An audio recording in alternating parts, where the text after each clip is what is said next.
Hello dear aspirants, आज हम बात करने वाले हैं ज्योग्राफी स्पेसिफिक और 150 क्वेश्चंस की सीरीज के अंदर हम ये टॉपिक अग्निपंख आपके सामने लेके आ रहे हैं। और इस अग्निपंख सीरीज के अंदर आपको यूट्यूब के ऊपर इसके तमाम जानकारी एमसीक्यूज हिंदी और इंग्लिश दोनों भाषा में मिलने वाला है। इंग्लिश के अंदर आप ज्योग्राफी सीखने वाले हैं विद ऑडियो विजुअल, आपको इमेजेस वगैरह भी दी जाएगी। जो नोट्स हैं पीपीटी है, इसका पीडीएफ फॉर्मेट भी आपको जो है टेलीग्राम ग्रुप पे अवेलेबल करवाया जाएगा ताकि आप इसको अच्छे से पढ़ सके।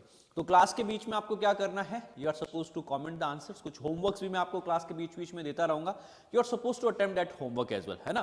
तो जो आपको क्लास के अंदर यहाँ पे कम से कम जो 150 मोस्ट इंपोर्टेंट क्वेश्चंस या एमआईक्यूज या एक्सपेक्टेड क्वेश्चंस जो दिए जा रहे हैं, इन क्वेश्चंस को आपको अच्छे से प्रैक्टिस करना है। इनके सिस्टर कंसेप्ट्स को, मतलब यह टॉपिक ही नहीं, इसी टॉपिक के इर्द गिर्द भी अगर कोई क्वेश्चन घुमा फिरा के भी आ जाए तो आप उसको पूर्णतः सहीतः करेक्टली जो है अटेम्प्ट कर पाए, यही ध्येय रहने वाला है इस क्लास का। आइए आगे बढ़ते हैं। मैं जगदीश चंद्र जांगिड़, आपका जे सर, ज्योग्राफी के तहत इन 150 क्वेश्चंस को आपके सामने रिप्रेजेंट करने वाला हूं। कोई डाउट होने वाला है प्लीज कमेंट क्वेश्चन में पूछिएगा, सेक्शन में पूछिएगा। I will be making sure कि आपको उसका एक प्रोफेशनल और एकेडमिक आंसर जरूर मिले। Moving forward, here have the first question over here. निम्नलिखित में से कौन सा सनस्पॉट की व्याख्या करता है? Which of the following describes the best the sunspot? तो सनस्पॉट्स क्या होता है? सन, सूर्य के ऊपर भी क्या कुछ स्पॉट्स, कुछ काले धब्बे, कुछ दाग हमको दिखाई देते हैं। यस, तो यहाँ पे वो पैचेस जहां पे तापमान कम होता है, लेसर टेम्परेचर होता है देन द नॉर्मल सरफेस, उसको हम क्या कहते हैं? सन स्पॉट्स का नाम दिया जाता है। सन स्पॉट्स क्या होता है आपके पास में? सूरज के ऊपर चारों तरफ तो बहुत ही ज्यादा बेसिकली क्या है, गर्मी है, अग्नि है। कुछ स्पॉट्स होते हैं जहां पे टेम्परेचर कम होता है, जहां पे तापमान कम होता है ना। अच्छा, यहां पे जो तापमान कम होगा तो बेसिकली क्या होगा आपके पास में, हमने सारी चीजें सीख रखी है कि जहां भी तापमान कम वहां पे दाब बढ़ेगा, है ना, प्रेशर विल इंक्रीज, है ना। तो यहाँ पे बेसिकली क्या है आपके पास, आसपास के एरिया में प्रेशर जो है धीरे धीरे डिक्रीज होने लग जाता है, मैग्नेटिक फील्ड जो है वो इंक्रीज होने लग जाता है, जो तापमान है वह डिक्रीज होने लग जाता है। और इस सबका रीजन क्या है? क्योंकि यहाँ पे हाइड्रोजन फॉर्मेशन चल रहा होता है। क्या चल रहा होता है? H2 फॉर्मेशन चल रहा होता है। तो H2 फॉर्मेशन के कारण बेसिकली यहाँ पे यह क्या दिख रहा है आपको?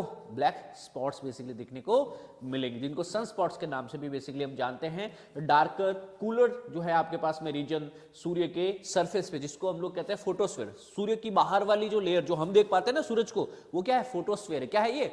फोटोस्फीयर है। तो ये फोटोस्फीयर के अंदर बेसिकली गहरे रंग की जो ठंडे क्षेत्र होते हैं उनको ब्लैक स्पॉट्स बेसिकली कहा जाता है। तो प्रकाश मंडल का तापमान जो है आपके पास में, फोटोस्फीयर का टेम्परेचर लगभग 5800 डिग्री केल्विन के आसपास में होता है, पर सनस्पॉट जो होता है उससे लगभग 2000 डिग्री केल्विन कम होता है। तो देख पा रहे कहां पे 5800 के करीब जो है डिग्री केल्विन पे टेम्परेचर है और कहां पे 3800 के करीब। तो बहुत ही कूलर हुई, रिलेटिवली लगभग आधी ही ठंडी है यहाँ पे। तो इसी को ही बेसिकली सनस्पॉट कहा जाता है। क्या कहा जाता है? सनस्पॉट्स कहा जाता है। अपने चारों ओर प्रकाश मंडल के उज्जवल को मार्ग गर्म क्षेत्र की तुलना में केवल काला दिखाई देता है। तो आसपास का एरिया जो 5800 डिग्री केल्विन का है गर्म दिखेगा, ब्राइट दिखेगा, जबकि बीच वाला जो 3800 केल्विन का है वह कम गर्म और ठंडा क्षेत्र ब्लैक स्पॉट दिखता है। तो सूरज को जो बेसिकली हम लोग देखते हैं तो वो कुछ इस तरीके के आसपास में ब्लैक स्पॉट्स दिखाई देते हैं। सन पे खाली एक ब्लैक स्पॉट नहीं, कई सारे ब्लैक स्पॉट्स हैं सन के फोटोस्फीयर के अंदर, ये हमको पता होना चाहिए। आगे बढ़ते, विच of the following is the traditional name of the Sahyadri? क्या मैंने आपको यहाँ पे सह्याद्री के बारे में बहुत ही बेसिक और जो इंपॉर्टेंट जानकारी दी है? जी हाँ सर। सह्याद्री के बारे में दोस्तों हमने क्या जाना है और क्या सीखा है, इसको थोड़ा सा यहाँ पे अगर हम बेसिकली डिस्क्राइब करना चाहेंगे तो सह्याद्री जो है वेस्टर्न घाट्स की वह माउंटेन रेंजेस है जो आपको बेसिकली नॉर्दर्न पार्ट में देखने को मिलने वाली है, ठीक है ना। तो यह जो माउंटेन रेंजेस यहाँ पे महाराष्ट्र से लेकर के यहाँ तक, इनको बेसिकली हम लोग सह्याद्री रेंजेस के नाम से भी जानते हैं, ये हमको पता होना चाहिए। तो पश्चिमी घाट के पारंपरिक नाम सह्याद्री रेंजेस रहा है आपके पास में। पश्चिम भारत के पश्चिमी हिस्से के अंदर बेसिकली पर्वत श्रृंखला है जो ताप्ती नदी के दक्षिण में शुरू होती है और कन्याकुमारी के तक पहुंची, लगभग 1600 किलोमीटर में ये फैली हुई है और ये विश्व धरोहर भी है यह, ठीक है ना। और आपको ये भी पता होना चाहिए कि यहाँ पे जैव विविधता, बायोडाइवर्सिटी भी पाई जाएगी और प्राकृतिक सुंदरता भी यहाँ पे होने वाली है। तो इसी वेस्टर्न घाट को बेसिकली पहले किस नाम से जानते थे दोस्तों? हम सह्याद्री। किस नाम से? सह्याद्री के नाम से जानते थे। तो पश्चिमी घाट को सह्याद्री इसका पहले नाम हुआ करता था। The big splat event associated with which of the formation? What formation? तो बिग स्प्लैट घटना किसके गठन से जुड़ी हुई है? क्या इससे चांद का गठन हो रहा है, सूर्य का, ग्रहों का, पृथ्वी के वातावरण का, उपरोक्त में से कोई नहीं, या एक से ज्यादा? तो आपको पता होना चाहिए बिग स्प्लैट जो हुआ था वह चंद्रमा, आज की तारीख में जो हम चांद देखते हैं ना हमारा है, मून जो देखते हैं, जो पृथ्वी का प्राकृतिक उपग्रह है, नेचुरल सैटेलाइट है, उसका फॉर्मेशन इसी बिग स्प्लैट से हुआ था। किस तरीके से हुआ था आपके पास में, इसी पृथ्वी से बेसिकली यहाँ पे एक सेलेस्टियल बॉडी आके टकराती है, पृथ्वी के अंदर वो इंपैक्ट करती है, और पृथ्वी के इंपैक्ट के कारण काफी सारी जो डेब्रीज अर्थ की जो थी आपके पास में, वो डेब्रीज जो है वो चारों तरफ छोटे छोटे टुकड़े जो है वह पृथ्वी के चारों तरफ घूमने लग जाते, क्योंकि अर्थ का भी तो ग्रेविटेशनल पुल है या नहीं है, तो वही डेब्रीज जो है वह एक डिस्क की फॉर्मेट ले लेती है। किसकी फॉर्मेट में ले लेती है, डिस्क की फॉर्मेट में ले लेती है, और वह डिस्क के अंदर जितने भी आपके पास में डेब्रीज थी वो धीरे धीरे जुड़ती जाती है और कालांतर में चंद्रमा का, मून का निर्माण कर लेती है। तो बिग स्प्लैट इवेंट क्या था, एक सेलेस्टियल बॉडी आती है, खगोलीय पिंड आता है, पृथ्वी से टकराता है, पृथ्वी से बेसिकली जो डेब्रिस अलग होती है, पृथ्वी के गुरुत्वाकर्षण क्षेत्र के कारण चारों तरफ डिस्क के अंदर जो है वो घूमने लग जाती है, और वही धीरे धीरे डेब्रिस इकट्ठा होकर के चांद बनाती है। तो बिग स्प्लैट इवेंट जो है आपके पास में, यह किससे रिलेटेड हुआ, चंद्रमा के फॉर्मेशन से रिलेटेड है दोस्तों। इसके बारे में हमको सबसे पहले जो है आपके पास में बताया था ऑरिजिन ऑफ द मून के बारे में, जो हमारा प्राकृतिक उपग्रह भी है, सर जॉर्ज डार्विन ने। उन्होंने कहा था कि अर्थ और मून जो थे पहले दोनों सिंगल थे आपके पास में, सिंगली रैपिडली रोटेटिंग बॉडी थे, होल मास जो था वो एक डबल शेप्ड बॉडी बनता है, इवेंचुअली टूट जाता। सजेस्ट किया था कि आपके मटेरियल फॉर्मिंग जो था, मून जो था वो सेपरेट हो जाता है, we at present depression occurs in the Pacific Ocean. आज की तारीख में पृथ्वी में देखेंगे ना आप, तो ये जो अर्थ है इसका जो ये पैसिफिक ओशन वाला जो रीजन है ना, वहां पे आपको इस तरह का एक डिप्रेशन, एक तरह का खड्डा देखने को मिलेगा कि ये उसी खड्डे का भाग था जो अलग हो चुका। तो इस थ्योरी के according the mass of the Mars delivered glancing blow to the earth and launching a large amount of the rock into the orbiting ring of the collated to form the moon. तो इसी कारण चंद्रमा का गठन हुआ है। थिया अर्थ में स्प्लैट, उसके बाद में डेब्रिस, और आज वही डेब्रिस जो है वो मून का फॉर्मेशन में चल रही है आपके पास में। ठीक है, इतना सा समझ में आया चंद्रमा कैसे बना, बिग स्प्लैट के द्वारा बना। अब सबडक्शन जोन के बारे में बात की जा रही है। किसकी बात की जा रही है, सबडक्शन जोन। सबड्यूस क्या होता है, एक प्लेट नीचे की तरफ चली जाती है, एक प्लेट ऊपर रह जाती है, जो जोन ऑफ सबडक्शन भी देखने की कोशिश की थी जब हमने हिमालय फॉर्मेशन पढ़ा था। तो हिमालय के सबडक्शन जोन की उत्तरी प्लेट सीमा क्या है, जो ये है हमारा हिमालय, ये है हमारा हिमालयन माउंटेन। अब यहां से बेसिकली जो है ये कह रहा है कि जोन ऑफ सबडक्शन जो बन रहा है आपके पास में, इसमें दो प्लेट बाउंड्रीज है। वो कौन कौन सी दो प्लेट बाउंड्री होगी आपके पास में, एक कॉन्टिनेंटल प्लेट और एक ओशनिक प्लेट है, आपको पता होनी चाहिए। तो ये कह रहा है क्या ओशन कॉन्टिनेंट का कन्वर्जन हो रहा है, क्या ओशन और कॉन्टिनेंट प्लेट का डाइवर्जेंस है यहाँ पे, क्या कॉन्टिनेंट डाइवर्ज हो रहे हैं, एक दूसरे से दूर हो रहे हैं, या फिर कॉन्टिनेंट जो है एक दूसरे से जो है कन्वर्ज हो रहे हैं, या नन ऑफ द अबव और मोर देन वन। तो यहाँ पे कॉन्टिनेंट क्या हमने पढ़ा था कि यूरेशिया की प्लेट, यूरेशियन की कॉन्टिनेंटल प्लेट जो है आपके पास में इंडो ऑस्ट्रेलियन प्लेट से टकराती हैं। क्या हमने इसके बारे में पढ़ा था कि यही इंडियन प्लेट जो है टकराती है यूरेशियन प्लेट से, इसी कारण जोन ऑफ सबडक्शन के कारण यहाँ पे हिमालयन फॉर्मेशन हो जाता है। अरे भैया पढ़ा था, हाँ, पेनिनसुलर इंडिया है ना, एक तरह का इंडो ऑस्ट्रेलियन प्लेट है आपके पास में, है ना, यस और नो। इन सारी चीजों को हमने पढ़ रखा है, और यही इंडियन प्लेट जो है यूरेशियन प्लेट से टकराती हैं और हिमालय का फॉर्मेशन होता है। तो कॉन्टिनेंट प्लेट की कन्वर्जेंस, मतलब जब दो प्लेट्स एक दूसरे की तरफ आती है उसको कन्वर्जेंस कहा जाता है, जब दूर जाएगी तो डाइवर्जेंस कहा जाता है, राइट। तो यहाँ पे डाइवर्जेंस होता है तो रिफ्ट वैली बनती है, क्या बनती है, रिफ्ट वैली बनती है। और जब कन्वर्जेंस होती है तो यहाँ पे फोल्ड माउंटेन बनती है। तो क्या यहाँ पे यंग फोल्ड माउंटेन बनी Himalayas, yes sir, the Himalayan young fold mountains are formed over here. ठीक है, यह इंडियन ऑस्ट्रेलियन प्लेट और यूरेशियन प्लेट के टकराने के कारण ही, है ना, इसी जोन में बेसिकली हिमालय बना है। Are we clear with that. तो कौन कौन सी यहाँ पे प्लेट बाउंड्रीज हो सकती है दोस्तों, कि सर ओशन कन्वर्ज कर सकते हैं, ओशन कॉन्टिनेंट कन्वर्ज कर सकते हैं, और कॉन्टिनेंट दूर भी जा सकते हैं और नजदीक भी आ सकते हैं, ओशन भी दूर और नजदीक जा सकते हैं। तो जहां पे नजदीक है कन्वर्जेंस, और जहां पे दूर गए वो, तो दो तरह की मूवमेंट है, कन्वर्जेंस डाइवर्जेंस, और दो तरह की बाउंड्रीज है, दो तरह की प्लेट्स है। पहली प्लेट हो गई आपके पास में ओशियन, दूसरी हो गई कॉन्टिनेंटल। तो दोनों प्लेट नजदीक आ सकती है और दूर जा सकती है, नजदीक आई तो कन्वर्जेंस, दूर गई तो divergence. Are we clear on that. So what does the term pole fling force relate to? तो पोल फ्लिंग फोर्स क्या होता है आपके पास में, यहाँ पे ध्रुव भागने वाली शक्ति हिंदी में बेसिकली इसको लिखा जाए तो यहाँ पे पृथ्वी के घूमने से जुड़ी यह बाह्य निर्देशित शक्तियां होती है, ठीक है ना। These are nothing but the outward directed force associated with the spinning of the earth. जब हमारी पृथ्वी घूमती है ना, पृथ्वी हमारी घूमती है आपके पास में, कुछ फोर्स बाहर की तरफ भी लगता है, इनको बेसिकली हम लोग क्या कहते हैं, पोल फ्लिंग फोर्स। क्या कहते हैं? देखो आपने 9वीं 10वीं 11वीं के अंदर अगर थोड़ा बहुत साइंस पढ़ा है तो वहां पे आपने पढ़ा होगा सेंट्रीफ्यूगल फोर्स, सेंट्रीपिटल फोर्स, है ना, केंद्रीय बल और विकेंद्रीय बल, है ना, एक सेंटर की तरफ लगता है और एक सेंटर से बाहर की तरफ लगता है। तो जब भी कोई चीज रोटेशन में है तो उसके अंदर दो तरह के फोर्स काम कर रहे होते हैं। तो यहाँ पे पोल फ्लिंग फोर्स भी होगा आपके पास में जो अर्थ से बाहर की तरफ बेसिकली यहाँ पे बात करेगा, यस और नो। तो सेंट्रीफ्यूगल फोर्स होता है आपके पास में, सेंट्रीफ्यूगल फोर्स जो होता है आपके पास में, it may be centripetal force as well. So polar fling force related to the rotation of the earth is not a perfect sphere, it is the bulge on the equator, the bulge is due to the rotation of the earth, so greater centrifugal force at the equator। तो सबसे ज्यादा centrifugal force कहाँ होगा, केंद्र की तरफ बल कहाँ होगा, केंद्र से दूर बल कहाँ होगा, इक्वेटर के आसपास में। तो ये जो पृथ्वी है ना आपके पास में एग्जैक्ट गोल नहीं है, ये यहाँ से थोड़ा सा जियोइड है, ऐसा बल्ज है इक्वेटर के ऊपर। तो कारण क्या है कि सर आपके पास में कोई भी चीज इक्वेटर के ऊपर जो है वो बाहर की तरफ सबसे ज्यादा फोर्स लग रहा है। तो सोचो अर्थ को तो बने हुए बिलियंस ऑफ द ईयर हुए, तो इन बिलियंस ऑफ द ईयर के अंदर बेसिकली क्या हुआ है, यही सेंट्रीफ्यूगल फोर्स लग लग के ये इक्वेटर पे तो बल्ज बन चुका है, इक्वेटर पे तो बल्ज बन चुका है, इक्वेटर पे चीजें बाहर की तरफ और ध्रुव चपटे हो चुके हैं। ध्रुव क्या है, अंदर की तरफ, तो ध्रुव पे तो अंदर की तरफ बल लग रहा है, इक्वेटर पे बाहर की तरफ लग रहा है। इक्वेटर विषुवत रेखा भूमध्य रेखा पे सेंट्रीफ्यूगल फोर्स ज्यादा है ना, नॉर्थ पोल पे साउथ पोल पे कम।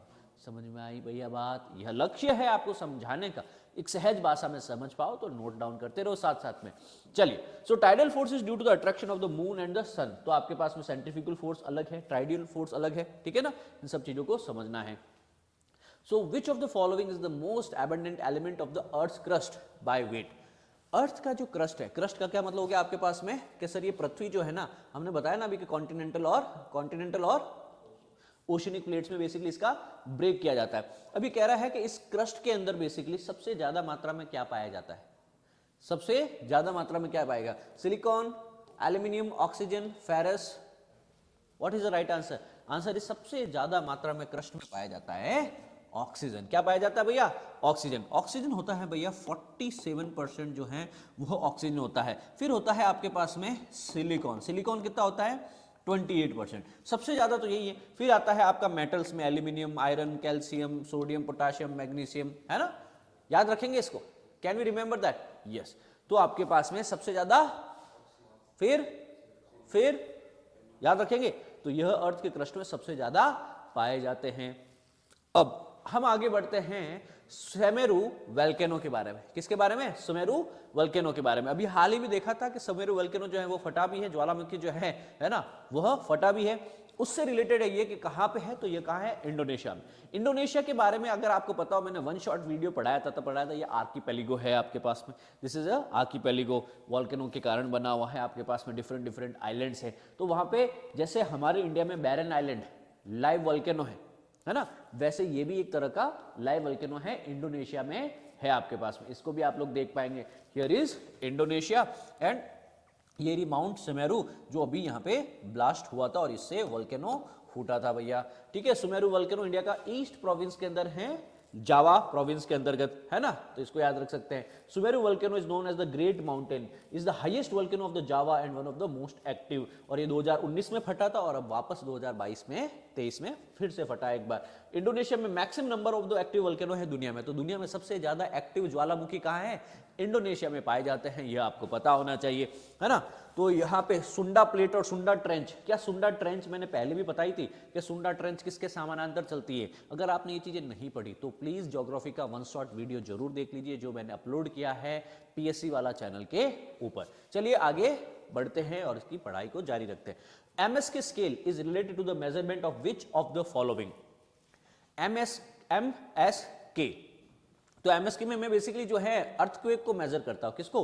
भूकंप का बेसिकली मैं यहां पे मापन करता हूं। तो यहां पे एमएसके बेसिकली 3 जनों का नाम है, मैग्दोदेव, स्पॉन्केनियर एंड देन कार्निक, है ना, मैग्दोदेव, स्पॉन्केनियर एंड कार्निक। तो यह बेसिकली जो है भूकंप की तीव्रता को मापने के लिए, to check the intensity of the earthquake, उसके लिए बेसिकली यह यूज होता है। इसमें प्रभावित जो तीव्रता है संरचना के ध्यान में रखते हुए संरचनाओं को 3 प्रकार जैसे ए, बी और सी कैटेगरी में वर्गीकृत करता है, और इससे डिजास्टर मैनेजमेंट, आपदा प्रबंधन में बेसिकली एक बहुत ही इंपॉर्टेंट टूल है टू अंडरस्टैंड कि किस इंटेंसिटी का हमारे पास में यहां पे ये था अर्थक्वेक। फिर है Wilson cycle. Wilson cycle is related to which of the following phenomenon. Wilson cycle जो है किससे संबंधित परिघटना है, तो यह प्लेट टेक्टोनिक से रिलेटेड है। क्या हमने अल्फ्रेड वैगनर की प्लेट टेक्टोनिक थ्योरी को समझा? क्या हमने ये जाना कि यहाँ पे जो भूभाग हमको जिस तरीके से स्थलाकृति जिस तरीके से दिख रही है वो वैसी है नहीं, कालांतर में वो अलग थी, अभी अलग है, और वापस भविष्य में कई मिलियंस ऑफ द इयर्स बाद में चेंज होने वाली है। ये सारी चीजें जो है प्लेट टेक्टोनिक्स और प्लेट्स की मूवमेंट्स के ऊपर बेसिकली रही हैं, और उसके रिलेटेड प्रूफ्स भी अल्फ्रेड वैगनर ने बताया। अब उसमें एक इंपॉर्टेंट जो है वह है विल्सन साइकिल। विल्सन साइकिल एक फिनोमिना है जो प्लेट टेक्टोनिक से रिलेटेड है। दोस्तों किससे रिलेटेड है? विल्सन साइकिल क्या कहता है कि एक कॉन्टिनेंट जो है रिफ्ट करता है जब ये टूटता है। कोई भी कॉन्टिनेंट उठा लो, कोई भी कॉन्टिनेंट उठा लो, वो धीरे धीरे क्या करता है? टूटता है। जैसे पार्ले का बिस्किट टूटता है ना 2 भाग में, फिर 2 भाग है, एक भाग इधर गया एक भाग उधर गया। याद करने की कोशिश करो, सबसे पहले क्या था? गोंडवाना। गोंडवाना टूटा था, नॉर्थ भाग है ना, then and then Laurentia and Gondwana, ऊपर वाला लॉरेंशिया और नीचे वाला गोंडवाना। गोंडवाना से ही भारत पृथक हुआ, यूरेशियन प्लेट से जाकर टकराता है। फिर याद आया? हाँ, तो यही चीज है कि सर हर कॉन्टिनेंट में रिफ्ट क्यों बनती है? Because the continent plate breaks, continent plate breaks. फिर ये कहता है कि the spreading continues on the ocean opens the passive margin cools the sediments around it. तो धीरे धीरे यहाँ पे समुद्र बनना शुरू हो जाता है। तो जब भी जहां भी ये सोचने की कोशिश करो, सपोज ये क्या है आपके पास में, suppose this is a continental plate. अगर ये प्लेट ब्रेक होती है टक, तो इसके चारों तरफ तो है क्या? पानी है ना। तो इसकी जो रिफ्ट बनी है, इसकी जो एक हाई बनी है, रिफ्ट वैली बनी है, इसमें क्या घुस जाएगा? पानी घुस जाएगा। अब ये भाग एक इधर चला गया, एक इधर चला गया। अब सोचने की कोशिश करो, इसके बीच में क्या है? पूरा पानी है, पानी है, ठीक है ना। तो वही कह रहा है कि जैसे जैसे ये रिफ्ट वैली बढ़ती जाएगी वैसे वैसे क्या हो जाएगा आपके पास में? यहाँ पे पानी इकट्ठा होता जाएगा। तो ओशियन, गल्फ, ये इस तरीके से बनता है ना। समझ में आया आपको? तो convergence begins in the edge the oceanic plate subducts and create the volcanic chain on the active zone. तो धीरे धीरे यहाँ पे जो अभी क्या बन रहा है आपके पास में? ओशनिक प्लेट बन रही है बीच में, फिर ये ओशनिक प्लेट वापस यहाँ पे सबडक्ट होती जाएगी आपके पास में। तो एक पूरा का पूरा साइकिल बताया कि किस तरीके से पहाड़ों का फॉर्मेशन होगा, किस तरीके से आपके पास में कॉन्टिनेंट्स का इरोड होगा, कोस्टल एरिया थिन हो जाएगा, फिर वापस बताया कि वही जो कॉन्टिनेंट नया बनेगा वापस वो ब्रेक होगा। तो इस पूरे साइकिल को विल्सन साइकिल बताया कि ओशन का कॉन्टिनेंट का और कॉन्टिनेंट का ओशन में ब्रेक और मेक, इस प्रोसेस को हम क्या कहते हैं? Wilson cycle. कहां पे पढ़ा हमने ये? अल्फ्रेड वैगनर के कॉन्टिनेंटल ड्रिफ्ट के सिद्धांत के टाइम, प्लेट टेक्टोनिक्स के टाइम में। चलो, तो Wilson cycle is the tectonic cycle जहां पे in which continental rupture and the pull apart forming the ocean and the oceanic crust and then converge to collide with the subduction. This cycle completed in this cycle like an embryonic stage, young stage and the mature stage and the end stage. किस तरीके से एक plate है, plate break होती है, समुद्र बनता है, वापस समुद्र का जो है प्लेट बनता है वो सबडक्ट हो जाता है और वापस नया कॉन्टिनेंटल प्लेट बनना शुरू होता है। तो पूरा एक साइकिल यहाँ पे चरणों में बनता हुआ बताया, और इसी को ही विल्सन चक्र बताया है कि किस तरीके से हमारा क्रस्ट प्लेट ब्रेक होती है, मेक होती है। नेक्स्ट क्वेश्चन है आपके सामने जहां पे पूछा जा रहा है कि कौन सा ज्योग्राफिकल फीचर एक्सप्लेन किया जा सकता है प्लेट टेक्टोनिक्स थ्योरी से।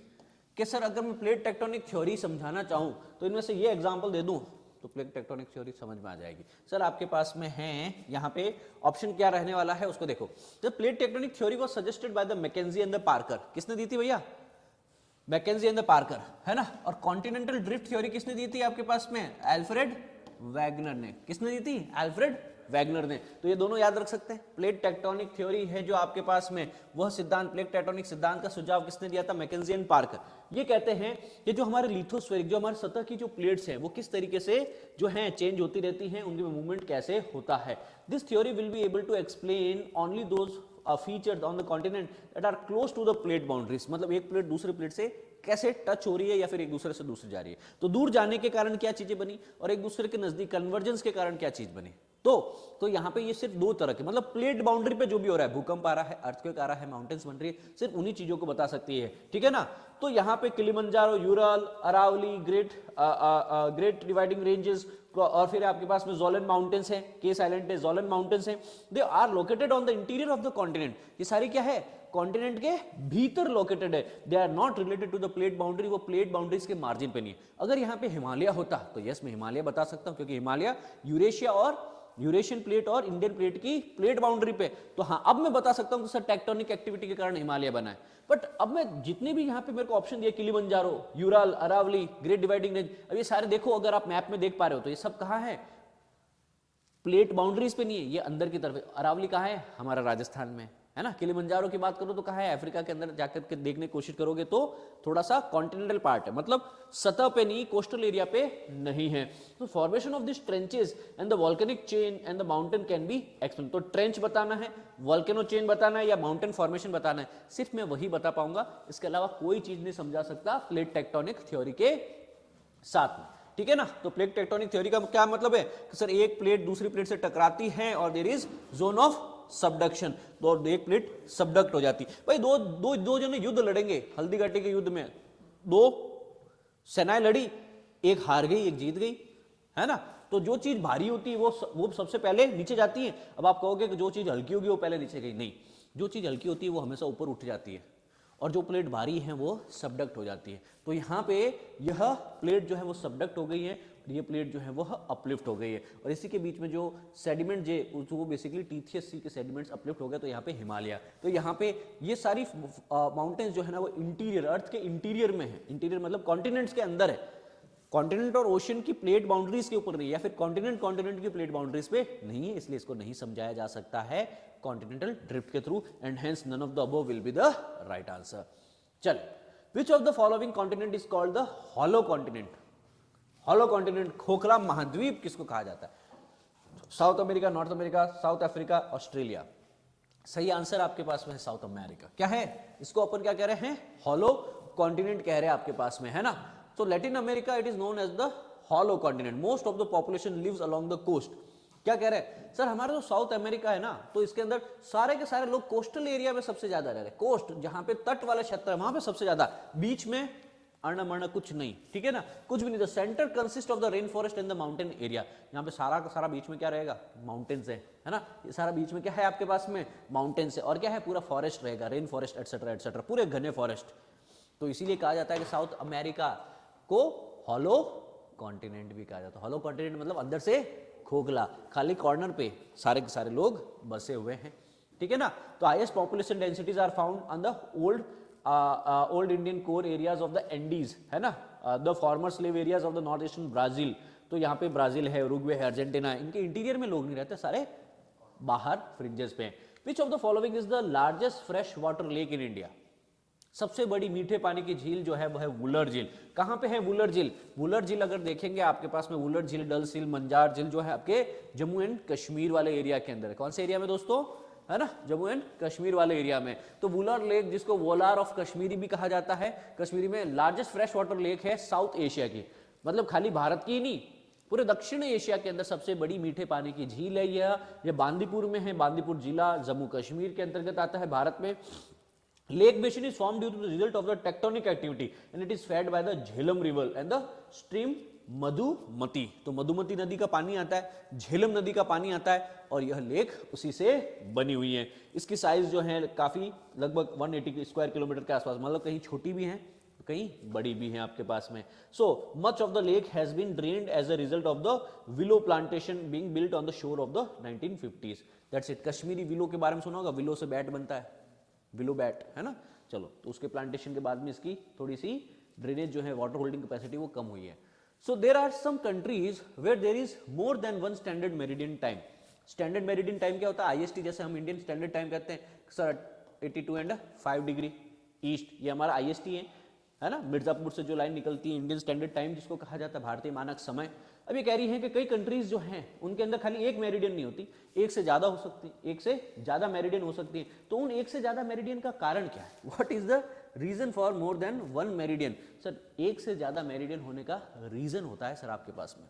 वो रीजन क्या होता है उसको थोड़ा सा सुन लो। लॉ आपके पास में कई कंट्री जो हैं वो इस तरीके से बहुत ज्यादा फैली हुई है। अब हमारा भारत कैसे फैला हुआ है, हमारा भारत देखो कई कंट्री ऐसे फैली हुई है और हमारा भारत कैसे फैला हुआ है, इस तरीके से फैला हुआ है, ठीक है ना। तो हमारे भारत का नॉर्थ से साउथ एक्सपांशन ज्यादा है, ईस्ट से वेस्ट एक्सपांशन, मतलब पश्चिम से पूर्व की तरफ इतना ज्यादा उसका फैलाव नहीं है। पर कई कंट्री है, जैसे आप उठा के देखो कनाडा, अमेरिका, जैसे आप उठा के देखो रशिया, इन कंट्रीज का अगर आप देखेंगे तो आपका ईस्ट से वेस्ट की तरफ जो है इनका एक्सपांशन, या वेस्ट से ईस्ट की तरफ सॉरी, जो इसका एक्सपांशन है वो बहुत ही ज्यादा है।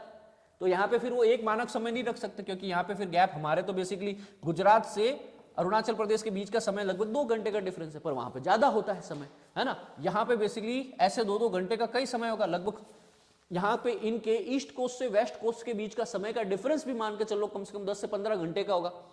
तो कैसे कोई आदमी 10-15 घंटे के समय को चेंज कर सकते हैं, है ना, पाट नहीं सकते। हमारे यहाँ तो बेसिकली क्या करना है कि नहीं तो इधर का समय लिया और ना ही इधर का लिया, हमने बीच वाला समय ले लिया IST 82.5। तो ये चला।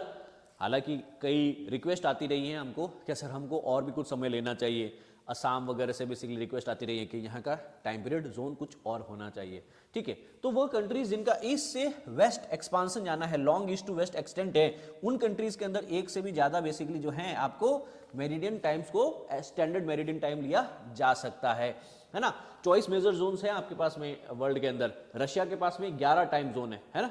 कंट्री के ऊपर है वो मानता है या नहीं मानता है आपके पास में, ठीक है ना। वही IST याद रखना, भारतीय मानक समय 82 डिग्री 3 और 30 मिनट ईस्ट के ऊपर, है ना। देखिए सर, डिग्री, एक डिग्री में होता है 60 मिनट और फिर 60 मिनट में होता है 1 सेकेंड। इसको इस तरीके से लिखा जाता है ना। डिग्री में होता है 60 मिनट और फिर होता है 30 सेकेंड, ठीक है ना। याद रखेंगे इसको, डिग्री को 0 से लिखेंगे, मिनट को 1 कॉमा से लिखेंगे और सेकंड्स को 2 कॉमा से लिखेंगे। जैसे मैं लिख रहा हूं, कितना है आपके पास में IST कितना है 82 डिग्री, तो देखो डिग्री पे 0 आया ऊपर, है ना। 30 डिग्री ईस्ट, तो यहाँ पे ये 30 मिनट है, 30 मिनट्स। फिर आपके पास में इसके आगे अगर मेरे को सपोज और सेकंड्स लिखना होगा तो 10 सेकंड्स लिखूंगा, तो 10 लिख के इसके ऊपर वापस 2 समय कॉलन करूंगा मैं, है ना। इसको याद रख सकते हैं आप लोग। Which of the following lake is are formed by the glaciation, है ना।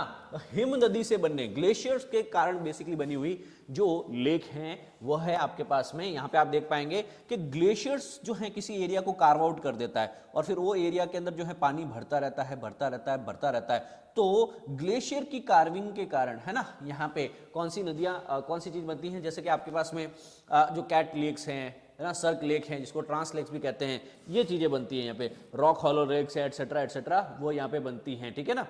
तो हिमनद से कौन कौन सी रॉक बनती है, इन 3 टाइप की रॉक बनती है, जबकि इन्होंने जो एग्जांपल दिया है इसमें तीनों की तीनों रॉक आ चुकी हैं। हेंस यह आपका आंसर करेक्ट है, क्योंकि मोर देन 1 इसका आंसर रहने वाला है। अब इसके बारे में डिटेल्ड और विस्तृत जानकारी के लिए हम आपको जो है जो ऑफिशियल जो आपकी क्लासेस होगी वहां पे भी बताया जाएगा। आपको इन क्वेश्चन का फिर बेसिकली हम लोग प्रैक्टिस क्यों करवा रहे हैं सर, प्रैक्टिस इसलिए करवा रहे हैं ताकि अगर आप इन फ्री सेशंस को भी अटेंड कर रहे हैं तो भी आपको पता चल जाए कि सर हिम नदी से क्या होता है, कौन सी लेक कहां पे है, कौन सी लेक किस तरीके से बनी है, each and everything that we are going to discuss for all of you. So tarn है, कैटल है एंड रॉक हॉलो, ये तीनों चीजें बनती है। फिर है मोरेन्स के बारे में क्वेश्चन, किसके बारे में क्वेश्चन है भैया, moraines are accumulation of the angular block of the river boulders and pebbles and the clay that are deposited by the melting glacier and the ice sheets at the edges. In the reference, which of the following statement is not correct? याद रखना है यहाँ पे जो statement है कौन सा कथन सही नहीं है यह उठाना है। पहले तो इसने बताया मोरेन्स के बारे में, मोरेन क्या होता है क्या नहीं होता है आपके पास में, कि मोरेन क्या है आपके पास में, कि ग्लेशियर्स के द्वारा यहाँ पे जो है जो सेडिमेंट्स इकट्ठे कर दिए जाते हैं, जो मिट्टी ग्लेशियर्स के द्वारा इकट्ठी कर दी जाती है ना, उन डिपॉजिट्स को मोरेन्स कहते हैं। अब कह रहे हैं मोरेन्स के बारे में स्टेटमेंट कौन सा सही नहीं है, तो आपके पास में सबसे पहले बताया कि ग्लेशियर वैली के टर्मिनल के ऊपर बनाए जाते हैं, सही बात है सर। फिर ये बोलता है कि मोरेन जो है आपके पास में ग्लेशियर्स के साइड में होंगे उनको लेटरल मोरेन्स बोल देंगे हम लोग, ठीक है ना। मोरेन डिपॉजिट होंगे कन्फ्लुएंस ऑफ द 2 ग्लेशियर्स पे, उनको मीडियल मोरेन बोल देंगे आपके पास में। मोरेन डिपॉजिट होंगे बॉटम ऑफ द ग्लेशियर्स, उनको रिसेशन मोरेन बोल देंगे। नहीं सर, ये गलत हो गया आपके पास में स्टेटमेंट, ठीक है ना। तो अलग अलग तरह के मोरेन होते हैं, 2 ग्लेशियर्स के बीच में है तो मीडियल मोरेन हो गया आपके पास में, है ना। इसके बीच में कोई अगर जैसे एक ग्लेशियर है उसके एजेस पे है सुप्रा ग्लेशियर हो गया, है ना, उसके फ्रिंजेस पे है तो मोरेन हो गया, है ना, उसके ऊपर है तो लेटरल मोरेन हो गया आपके पास में। साथ एकदम एंड में जो यहाँ पे मिट्टी चल रही होती है इसको टर्मिनल मोरेन कह दिया, डिपॉजिट्स कह दिया। तो हर एक चीज, चाहे जैसे नदी सेडिमेंटेशन डिपोजिशन का काम करती है, वैसे ग्लेशियर्स भी क्या है, फ्रोजन रिवर ही तो है ना, फ्रोजन रिवर ही तो है, हिम नदी जिसको कहा जाता है, हिम नदी इसको हिंदी में लिखते हैं। तो ये ग्लेशियर्स भी क्या करेंगे आपके पास में, डिपॉजिट्स बनाएंगे। अब ये साइड में क्या बना रहे हैं, बीच में क्या बना रहे हैं, लेटरल क्या बना रहे हैं, आगे क्या बना रहे हैं, अलग अलग डिपॉजिट्स को अलग अलग नाम से जाना गया। तो मॉरेन डिपॉजिट्स के अगर मॉरेन चट्टानों के ऊपर अगर प्रश्न पूछे जाए तो आप क्या सही करके आएंगे, बताइए कॉमेंट सेक्शन के अंदर। Next, they have isolated the residual hill rising abruptly from the level grounds, characterized by their very steep slopes and rather rounded tops. They are often composed of the granite and the gneiss. तो एक पहले तो दिया आपको statement. अब ये statement देने के बाद में ये पूछ रहा है आपके पास में, which of the following desert landform has been described in the paragraph, है ना, कि सर यहाँ पे कौन सा डेजर्ट के बारे में बात की जा रही है। क्या हम यहाँ पे जो है यूजैन के बारे में बात कर रहे हैं, याडोंग के बारे में बात कर रहे हैं, या फिर इजलबर्ग के बारे में, या फिर मैसा और बट्टी के बारे में बात करें, या नन ऑफ द अबव, या मोर than one of the above को। तो आपको यहाँ पे पता होना चाहिए, यहाँ पे जो चीजें बात बोली गई वो आपको इजलबर्ग के बारे में बात बोली गई है, ठीक है ना। This is nothing but the desert, जहां पे रेजिडुअल हिल्स पाई जाएगी। क्या पाई जा रही है, पूरे डेजर्ट्स के बीच में हिल्स पाई जा रही है। जनरली ये नहीं देखने को मिलता ना, जनरली ये चीज नहीं देखने को मिलती है, पर यहाँ पे ये चीज देखने को मिलती है इजलबर्ग के अंदर। कहाँ पे, है ना। और ये जनरली बनी किसकी है, ग्रेनाइट के। किसकी बनी है, ग्रेनाइट की और ग्नीस की यह बनी होती है। तो ऑब्वियसली यहाँ पे यह सही है। जर्मनी के अंदर इसका वर्ड का मतलब होता है आइलैंड माउंटेन्स। आइलैंड माउंटेन्स क्या होता है कि सर चारों तरफ तो क्या है डेजर्ट्स, और बीच बीच में यह माउंटेन है, इसको कहा जाता है आइजलबर्ग। क्या कहा जाता है, इजलबर्ग। आइसोलेटेड रेजिडुअल राइट्स हैं आपके पास में, जो ग्राउंड से ऊपर उठ जाती हैं, स्टीप स्लोप्स बनाती हैं आपके पास में, ग्रेनाइट की बनी होती हैं, और रेलिक्स ओरिजिनल प्लेट्यूज के कारण यह बेसिकली इरोड होकर धीरे धीरे खत्म सी हो चुकी हैं। जबकि जुएन जो है वो टेबुलर लैंड मास है, मतलब प्लेट्यू टाइप है, सॉफ्ट रॉक्स होगी आपके पास में। यार्डुंग जो है वो रिफ्ट है, फ्यूरो लैंडस्केप है, और मैसा और बुट जो है आपके पास में यह टेबल लैंड है अगेन आपके पास में, है ना। टेबल लैंड मतलब क्या हो गया आपके पास में, प्लेट्यू हाईलैंड्स वगैरह की बात की जा रही है। So this point is quite clear. Deep valley characterized is by a deep valley characterized by very steep straight sides, very steep and straight sides. इसको क्या कहेंगे हम लोग, यू शेप, ब्लाइंड, गॉर्ज और कैनियन। इनको बेसिकली हम लोग कहते हैं गॉर्जेस। क्या कहा जाता है इनको, गॉर्जेस कहा जाता है। कि सर एक ऐसी वैली है जिसके अंदर बेसिकली क्या है, स्लोप्स जो हैं, देखो एक तो स्लोप ऐसा हो और एक स्लोप इस तरीके का हो, इसको कहते हैं स्टीप स्लोप, मतलब इसका एंगल क्या है, बहुत ज्यादा है, इनको कहा जाता है गॉर्जेस। क्या कहा जाता है, गॉर्जेस, ठीक है। तो इन वैलीज को बेसिकली गॉर्जेस कहा जाता है, जिनका स्लोप बहुत ही स्टीप होता है। बनी क्यों, नदी के कारण। किसके कारण, नदी के इरोजन के कारण। नदी ने लेफ्ट और राइट दोनों साइड से बेसिकली स्लोप्स को बहुत ही ज्यादा इरोड किया है, उसके कारण इसका निर्माण हुआ है। Deep valley, gorges is the deep valley but very steep and straight sides. It is almost equal to the width at the top as well as its bottom. Canyon is characterized, अच्छा canyon कुछ अलग होता है ना। Canyon is characterized at the step steep like the side slopes and might as deep as the gorges, है ना। इसके भी अलग अलग वेरिएशंस हो सकते हैं। The term solutions, oxidation, carbonations and the hydration, ये किससे रिलेटेड है आपके पास में, These terms are related to what? तो यहाँ पे ये टर्म्स रहने वाली है ना दोस्तों, ये सारे के सारी केमिकल इरोजन से रिलेट करते हैं। किससे रिलेट कर रही है दोस्तों, ये they are related to the chemical erosion. किससे रिलेट कर रही है, केमिकल इरोजन से। सर कई बार होता है, आपने चीजों को देखा होगा कि खाली ये हवा से और पानी से ही चीजें, जो चट्टानें नहीं टूट रही होती हैं, कई बार उसके ऊपर जो है केमिकल्स भी काम कर रहे होते हैं, right. Chemicals are also working on that. जिस तरीके से बेसिकली कोई भी चट्टान है धीरे धीरे वो पानी से रिएक्ट करके भी बेसिकली वीक हो रही होती है, हवा में ऑक्सीजन होती है उसके कारण भी बेसिकली जो है वो वीक हो रही होती है ना। ऑर्गेनिजम्स कई सारे रहते हैं तो उनके केमिकल्स भी, एक्सक्रीटास भी है, कई सारे एसिड से, बेसिस से, उनसे भी रिएक्ट करके भी, है ना। तो केमिकल भी बेसिकली कहीं न कहीं आपके कारण, जो जैसे कि सॉल्यूशंस के कारण, ऑक्सीजनेशन के कारण, कार्बोनेशन के कारण यहाँ पे वेदरिंग होती है, अपक्षय होता है, एंड दैट इज, है ना। तो जलयोजन पद यहाँ पे यह रासायनिक अपक्षय है, जिसको केमिकल एरोजन कहा जाता है। कई बार होता है और इसको हम लोग पढ़ते भी हैं। विच of the following statement is best describe the lithification, please इसको लिख दीजिए, लिथिफिकेशन। लिथो शब्द क्या आ गया आपके पास में, it is related to the land. Lithification क्या है आपके पास में, है ना, it turns raw rock sediments into the consolidated sedimentary rock. क्या कहा है आपके पास में, एक रॉ रॉक है आपके पास में, कच्ची चट्टान की तलछट को समेकित तलछटी चट्टान में बदलना। सबसे पहले इग्नियस रॉक है, उस पे हवा और पानी के कारण वो धीरे धीरे इरोड हो रही है। अभी केमिकल इरोजन पड़ा, उसके कारण वो इरोड हो रही है। हवा पानी उसको बेसिकली दूसरी जगह पे ले जाके एक लेयर बना दी उसकी, सेडिमेंट्स की। अब वो बेसिकली क्या है आपके पास में, कच्ची चट्टान है ना। प्रेशर और टेम्परेचर और टाइम के साथ साथ उस लेयर पे दूसरी लेयर, तीसरी लेयर, चौथी लेयर, धीरे धीरे वो सारी क्या चीजें बन गई आपके पास में, तलचटी चट्टान बन गई आपके पास में। क्या बन गई, सेडिमेंट्री रॉक बन गई, जिनको अवसादी चट्टान भी कहते। क्या कहते हैं, समझ में आई। लिथिफिकेशन मतलब धीरे धीरे ये समझ लो कि मिट्टी का बुरादा पड़ा है, नॉर्मल मिट्टी पड़ी है, वो प्रेशर के कारण धीरे धीरे चट्टान बन जाए, इसको लिथिफिकेशन कहते हैं। इसको क्या कहते हैं, लिथिफिकेशन कहते हैं भैया आपके पास में। शुरुआत में बेसिकली देखो ये कुछ ऐसा था, फिर कॉम्पैक्ट होता गया, फिर और कॉम्पैक्ट होता गया, इस सारी प्रोसेस को हम लोग क्या कहते हैं, लिथिफिकेशन कहते हैं भैया। चलो, इससे सेडिमेंट्री रॉक्स बनती हैं, ठीक है, शाबाश। The rock pillars which stand as a resistant rocks above the soft rock as result differential erosions are known as what? विभेदक अपरदन के परिणाम स्वरूप नरम चट्टानों के ऊपर प्रतिरोधी चट्टानों के स्वरूप खड़े हो जाने को हम लोग क्या कह देते हैं, इनको बेसिकली हम लोग कहते हैं डैमोइजल। क्या कहा जाता है इनको, डैमोइजल्स कहा जाता है। मतलब जो इरोजन हुआ आसपास में भी, देखो ये पहले क्या था, टेबल लैंड इतना ऊंचा था, आसपास में इरोजन होना शुरू हुआ, पर कुछ सॉफ्ट रॉक थी, धीरे धीरे हवा पानी के साथ में इरोड हो गई। पर कुछ रॉक्स बेसिकली आपके पास में क्या है, हार्ड रॉक्स, उनको वो इरोड नहीं कर पाए, और जिनको वो इरोड नहीं कर पाए उनको हम लोग क्या नाम दे रहे हैं आपके पास में, demoiselle. The rock pillars which stand as a resistant rocks above the soft rock, है ना, तो इनको डैमोइजल्स का नाम दिया जाता है। दैट्स इट, इसको याद रख सकते हैं हम लोग। Which one of the following pair is not collectory match? तो हिल्स कौन से एरिया के अंदर है, तो आपको पता होना चाहिए कि मीरी, अरुणाचल मिकिर, असम में लुसाई, मिजोरम में है अभोर, यहाँ पे नहीं, मेघालय में नहीं है आपके पास में।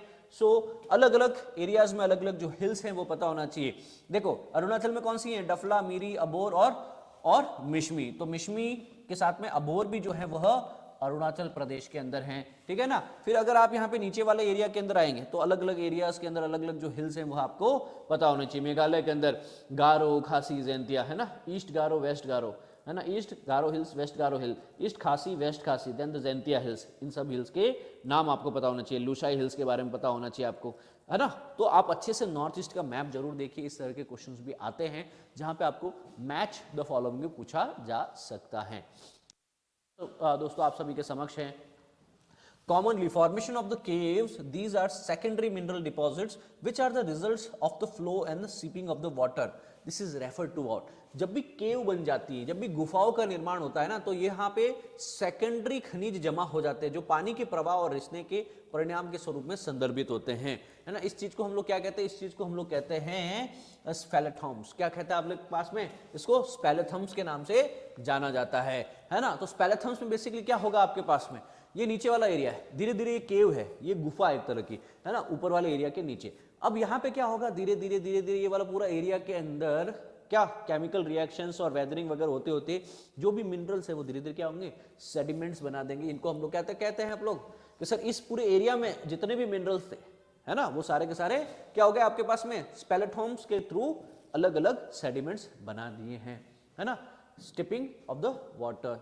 सो यहाँ पे कास्ट टोपोग्राफी इसको कहते हैं। जो अभी आप ये देख रहे हैं ना, स्टिग्मेटाइज, स्टैग्मेटाइट, है ना, आपके पास में मूल मिक्स वगैरह एटसेट्रा एटसेट्रा, ये सारी जो केव के अंदर की जो अवसंरचनाएं होती है, टोपोग्राफी होती है, इनको बेसिकली हम लोग क्या कहते हैं, कास्ट टोपोग्राफी कहते हैं। क्या कहते हैं, कास्ट टोपोग्राफी कहते हैं भैया। विच of the following mountain is the highest elevation of the western hemisphere. देखो ये हमारा अर्थ बा, ये है वेस्टर्न हेमिस्फीयर, ये है ईस्टर्न हेमिस्फीयर, गलत, ये है ईस्टर्न हेमिस्फीयर, ये है वेस्टर्न हेमिस्फीयर, ठीक है, पूर्वी गोलार्ध और पश्चिमी गोलार्ध। अब पूर्वी गोलार्ध में पूछ रहा है कि हाईएस्ट एलिवेशन कौन सा है माउंटेन का, सबसे हाईएस्ट कौन सी है।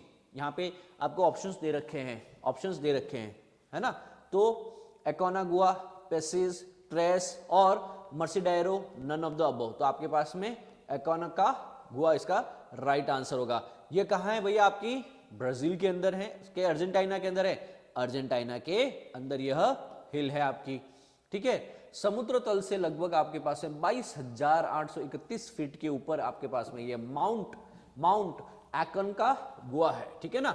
और यह बेसिकली कहाँ है, चिली की बॉर्डर के ऊपर है, साउथ अमेरिका के अंदर। यह हाईएस्ट एलिवेशन है वेस्टर्न हेमिस्फीयर के अंदर। ये क्या है आपके पास में, हाईएस्ट एलिवेशन है वेस्टर्न हेमिस्फीयर में, मतलब ये पृथ्वी का जो वेस्टर्न हेमिस्फीयर है इसके अंदर ये सबसे हाईएस्ट एलिवेशन देखने को मिलेगा। Are we clear on that दोस्तों? So it is the mountain which pointed summits rising from the sea floor that does not reach the surface of the ocean. It is कह रहा है कि एक ऐसी नुकीले शिखरों वाला पर्वत जो समुद्र तल से उठता तो है पर समुद्र की सतह तक नहीं पहुंच पाता. सपोज ये क्या है, सी लेवल है, ये क्या है, समुद्र की सतह. मतलब यहां से कोई अगर वॉल्केनिक एक्टिविटी या कोई भी और तरह की एक्टिविटी के कारण अंदर जो सी के अंदर भी कई बार जो है माउंटेन्स ऊपर की तरफ उठती है. कुछ माउंटेन जो है समुद्र से ऊपर उठ जाती है, कुछ माउंटेन समुद्र से ऊपर उठ जाती है, हमको वो दिखता है आइलैंड की तरह दिखता है. फिर वो क्या दिखता है, आइलैंड, हाँ या ना.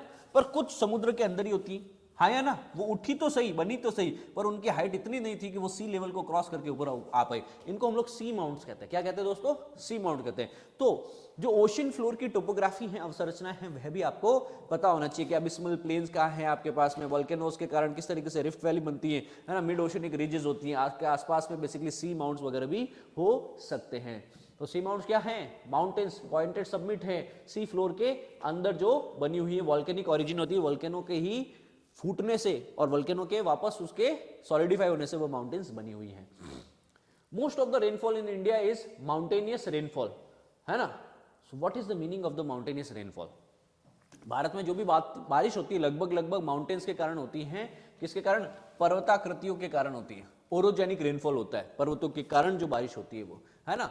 तो इसका क्या मतलब हुआ, इसका ये मतलब हुआ कि जब air pressure is push toward the huge mountains by the thunderstorm resulting into the rain. तो जब हवाएं जो है आपके पास में क्या करती हैं, बादल जो हैं पर्वतों की तरफ धकेले जाते हैं, इसके फलस्वरूप वर्षा होती है. क्या हमने पढ़ा था यहाँ पे कि ये हमारा प्यारा भारत, यहाँ से आई ट्रेड विंड्स इंडिया में मानसून के टाइम, और यहाँ पे अभी हमने बताया क्या है, Sahyadri, western hills, western Ghats, है ना, उनसे टकराया और टकराने के कारण क्या हो गया, यहीं पे बारिश. हाँ हाँ या ना. और ये भी जाना था कि इसके एक तरफ ज्यादा बारिश होगी, एक तरफ कम बारिश होगी. जहां पे ज्यादा बारिश हो रही है उसको हमने क्या कहा था, क्या कहा था, और इसके जस्ट ऑपोजिट जोन जहां पे ज्यादा बारिश हो गई, एक तो जिधर से विंड्स आई उधर ज्यादा बारिश हो गई, पर इसके सेकंड जोन को हम लोग क्या कहते हैं, शैडो जोन कहते हैं, है ना, रेन शैडो जोन कहते हैं.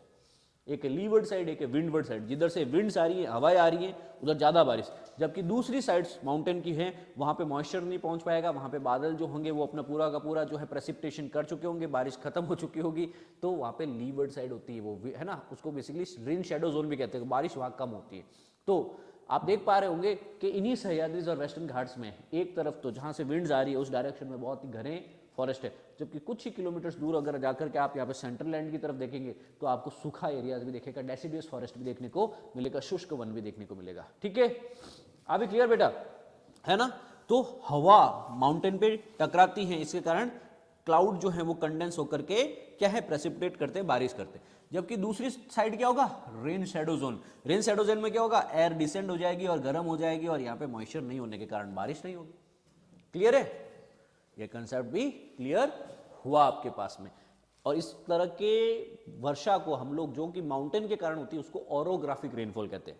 ज्योग्राफी में इंग्लिश के अंदर बेसिकली ओरोजेनी का मतलब होता है माउंटेन फॉर्मेशन फोर्सेस या माउंटेन फॉर्मेशन प्रोसेस. ठीक है ना, तो उसको ओरोजेनी करते हैं. पर अब जो माउंटेन बन चुकी हैं उसके कारण अगर कोई तरह की वर्षा हो रही है तो उसको कहते हैं ओरोग्राफिक रेन. क्या कहते हैं, ओरोग्राफिक रेनफॉल, ओरोग्राफिक रेन. ठीक है, चलो next question for all of you is yardangs, rock pedestals and the zeugen are related to which of the following landforms. यहाँ पे तीन अलग अलग आपके पास में नाम दिए गए हैं कि ये है क्या. सर ये है आपके पास में लैंडफॉर्म जो डेजर्ट्स में पाए जाते हैं, है ना. डेजर्ट्स के अंदर भी तो कुछ लैंडफॉर्म्स होंगे कि नहीं होंगे आपके पास में. ज़्यूगॉन्स कुछ इस तरह की मशरूम रॉक्स देखने को मिलेगी, यार्डंग्स इस तरह के कुछ स्ट्रक्चर जो बाहर प्रोट्रूबिंग है, फिर है आपके पास में ट्रिकांटर्स, है ना, फिर आपके पास में है ब्लो आउट्स वगैरह भी कुछ देखने को मिलेगा. फिर अभी थोड़ी देर पहले पढ़ा था अपन ने कि अचानक चारों तरफ डेजर्ट और ऊपर क्या है, आइजलबर्ग्स हैं. फिर डेजर्ट पेवमेंट्स भी, नीचे चट्टाने हैं, बीच की मिट्टी डेजर्ट्स में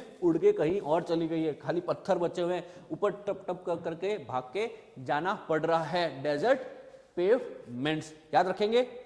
घर में पेवमेंट्स होते कि नहीं होते, बाहर जहां पे पेवमेंट्स होते हैं छोटे छोटे पत्थरों से बनाए जाते हैं, वो हैं छोटे छोटे रॉक ब्लॉक्स या सीमेंट ब्लॉक्स से बनाए जाते हैं कि सर ये पेवमेंट है. जैसे डेजर्ट्स में भी कुछ पेवमेंट्स नेचुरल देखने को मिलते हैं. पेवमेंट्स है, आइजलबर्ग्स है, ब्लो आउट्स है. ब्लो आउट्स में देखो दोस्तों क्या देखने को मिल रहा है, ऐसे भी स्थलाकृति मिलेगी. इसमें क्या है, हवा इतनी चली कि मिट्टी के अंदर ही बेसिकली क्या हो गया, इस तरह की टोपोग्राफी बन गई, ब्लो आउट. ठीक है ना, देखो ऊपर से थोड़ा सा अलग ही मुड़ा हुआ दिख रहा है, अंदर एक गर्त देखने को मिल रहा है, डिप्रेशन देखने को मिल रहा है। चलो नेक्स्ट क्वेश्चन है आपके पास में, which of the following is not example of exogenic geomorphic process. Geo मतलब अर्थ, मॉर्फिक मतलब पृथ्वी को बनाने वाले, बिगाड़ने वाले।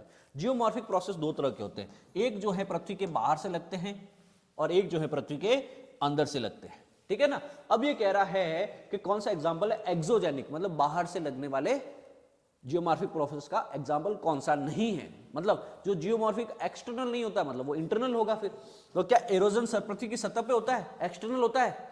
हाँ। तो फिर क्या वल्केनिज्म पृथ्वी के बाहर से होता है? नहीं, वो तो अंदर से आता है ना, मैग्मा और लावा। मास वेस्टिंग है, वेदरिंग है, ये सारे के सारे क्या है आपके पास में, दे आर डिफरेंट फोर्सेस। तो यहां पे सिर्फ एक फोर्स है जो क्या है, इंटरनल फोर्स है, बाकी तीन फोर्सेस वो क्या है, एक्सटर्नल फोर्सेस है। हाँ या ना, इन चीजों को भी याद रखा जा सकता है। चलो शाबाश। Next question for all of you here is, the next question for all of you here, these are the large dome shaped intrusive bodies which a level base and connected by the pipe like conduit from below. It resemble the surface volcanic domes of the composite volcano, only these are located at the deeper depths. They are what? They इनको कहते हैं लैकोलिथ्स कहते हैं। क्या है आपके पास में, डोम शेप। ये लैकोलिथ क्या होंगे, डोम शेप। देखो पृथ्वी के अंदर से मैग्मा आ रहा है बाहर, पृथ्वी से अंदर से मैग्मा आ रहा है, पर ये सबसे पहले यहाँ पे जो है सबसे ओल्डेस्ट जो डिपॉजिट होगा वो क्या होगा, लैकोलिथ होगा। डोम शेप इंट्रूसिव बॉडी है ना, जो कि आपके पास में बेस लेवल होगा, आपके पास में एक पाइप से कंडक्टेड से भी जुड़ा हुआ होगा इसके नीचे से, ठीक है ना। और आपके पास में एक वोल्केनिक डोम का फॉर्म भी करेगा कॉम्पोजिट वोल्केनो के ऊपर भी। कॉम्पोजिट का क्या मतलब है, पृथ्वी के अंदर से एक बार वोल्केनो आया, उस वोल्केनो का भी तो नेचर, केमिकल नेचर अलग होगा, एक बार एसिडिक होगा, एक बार बेसिक होगा, एक बार थोड़ा ज्यादा विस्कस होगा, एक बार थोड़ा ज्यादा लिक्विड होगा, हाँ या ना। तो सतह पे बेसिकली वोल्केनो बार बार फूटता गया, बनता गया, पर जो सबसे बेस के अंदर जो डोम बना ना, इसको हम लैकोलिथ कहते हैं। क्या कहते हैं, क्या कहते हैं, लैकोलिथ कहते हैं, ठीक है, डोम शेप्ड। तो डोम शेप्ड इंट्रूसिव बॉडी जो लेवल पे हैं और पाइप से कनेक्टेड हैं बिलो से। सो 1974 में इंडिया कच्चातीवू आइलैंड, उसको कौन सी कंट्री को दे दिया गया था, सैडली टू श्रीलंका, है ना। ये कच्चातीवू आइलैंड हमारा हुआ करता था दोस्तों कभी, ठीक है ना। यह कच्चातीवू आइलैंड हुआ करता था रामेश्वरम से जाफना के बीच में। ये कच्चातीवू आइलैंड हम कोई डिस्प्यूट थे उसको सेटल करने के लिए श्रीलंका को दे दिया हमने, we gifted in 1974। So Katchatheevu island located है रामेश्वरम और श्रीलंका के नेदुट तीवू के बीच में। So there was a dispute Bharat और श्रीलंका के बीच में। इंडिया ने रिकॉग्नाइज किया कि यहाँ पे श्रीलंका की हेजेमनी है ओवर दैट आइलैंड, और उन्होंने ये कंडीशन के ऊपर एग्रीमेंट किया है, condition under an agreement of the 1974, दे दिया वो आइलैंड इनको, है ना। विच of the following process come under the diastrophism, है ना। तो यहाँ पे डायस्ट्रॉफिज्म के अंतर्गत कौन कौन सी प्रोसेस आती है, ऑरोजेनिक मतलब बताया ना अभी, माउंटेन फॉर्मेशन, है ना। फिर इपीरियोजेनिक और अर्थक्वेक और प्लेट टेक्टोनिक्स। तो यहाँ पे सारी की सारी प्रोसेसेस, ये सारी क्या है, एक तरह की all processes that move, eliminate और बिल्ड द अर्थ, इन सबको बेसिकली डायस्ट्रॉफिक प्रोसेस कहा जाता है। इनको क्या कहा जाता है, जो पृथ्वी के हिस्सों को स्थानांतरित करें, ऊपर उठाने का काम करें, उन सभी फोर्सेस को, सभी प्रक्रिया को डायस्ट्रॉफिक प्रोसेस कहते हैं। तो इसमें सारी प्रोसेस होगी, माउंटेन बनाने की प्रोसेस होगी आपके पास में, एपिरोजेनिक और अर्थक्वेक और प्लेट टेक्टोनिक, सब माउंटेन को ही तो मूव करती है, हेंस राइट आंसर। एपिरोजेनिक का क्या है मतलब आपके पास में, इन्वॉल्व अपलिफ्टिंग और warping the large part of the earth's crust, इसको एपिरोजेनिक। ओरोजेनिक क्या है, माउंटेन बिल्डिंग फोर्सेस, फोल्ड के कारण, है ना, नैरो बेल्ट्स के कारण। और आपके पास में प्लेट टेक्टोनिक्स मतलब प्लेट्स की बाउंड्री की मूवमेंट, ये तो हम पढ़ ही चुके हैं। फिर है नेक्स्ट क्वेश्चन आपके पास में, thermometer marks -40 degree Celsius temperature in the Siberian region of Russia. If someone wants to know the temperature in the Fahrenheit, equivalent temperature would be what, equivalent temperature would be what. देखो यहां पे Siberia के अंदर, Russia में तापमान क्या है, -40 degree Celsius के अंदर है। अगर मैं कह रहा हूं किसी -40 डिग्री सेल्सियस को मेरे को फ़ारेनहाइट के अंदर बताओ वो डिग्री सेल्सियस है, आपको फ़ारेनहाइट में बताना है, तो यहां पे equals to the Celsius scale temperature, Celsius scale temperature के बराबर इसको चेक करना होगा आपके पास में। So if someone wants to know the equivalent temperature in Fahrenheit, the equivalent temperature would be equal to the Celsius scale temperature, Celsius scale temperature के बराबर। इस तरीके से इसको मैच किया जा सकता है। So for the most scientific purposes degree centigrade scale is preferred. Freezing point 0 degree Celsius होगा, बॉइलिंग पॉइंट 100 डिग्री सेल्सियस होगा। टेम्परेचर फ़ारेनहाइट के अंदर है, वह सेल्सियस स्केल के इक्वल ही होता है। ठीक है, याद रखोगे। So despite the long duration sunshine in the summer, when the sun does not set, temperature remains low in the polar region because the sun is low in the sky। ठीक है ना, क्योंकि यह देखने की कोशिश करो कि यह है हमारा सूरज, यह है हमारी पृथ्वी आपके पास में। क्षितिज पे अगर हम देखने की कोशिश करें, सूर्य की सीधी रेखा है दक्षिणी ध्रुव पे पड़ रही है, मतलब उत्तरी ध्रुव पे क्या है ना, स्लांटिंग सनरेज जा रही है, सीधी सनरेज नहीं है, स्लांटिंग सनरेज यहाँ पे जा रही है आपके पास में। और यहाँ पे सूर्य जो है वह स्काई में, हॉराइजन में नीचे रहेगा, डायरेक्ट सनलाइट नहीं है। तो गर्मियों में धूप की लंबी अवधि के बावजूद भी सूर्य अस्त नहीं होता है, यहाँ पे सूर्य अस्त नहीं होता है। ध्रुवीय क्षेत्रों का तापमान कम रहेगा, बिकॉज यह क्या है, स्काई में हमेशा नीचे है। अच्छा, तापमान कब बढ़ता है? जब सूर्य ये धीरे धीरे स्काई में ऊपर आएगा, स्काई में ऊपर आएगा। अच्छा, सन की मूवमेंट कितनी ऊपर हो सकती है? 23.5 डिग्री नॉर्थ। कितनी नीचे हो सकती है? 23.5 डिग्री साउथ ईस्ट, है ना, बस इतना ही तो हो सकता है, इससे ज्यादा नहीं आ सकता, वो पोल पे थोड़ी चला जाएगा। चलो, ये पॉइंट भी क्लियर हुआ आपके पास में। तो सनलाइट्स जो है हमको दिखती रहती हैं, बट यहाँ पे स्लांटिंग सनरेज के कारण और स्काई में सन लो होने के कारण यहाँ पे सन जो है लगभग 6 महीने का दिन होता है, 6 महीने की रात होती है। ठीक है। Which of the following pair of the factor is responsible for occurrence of the different seasons in the earth?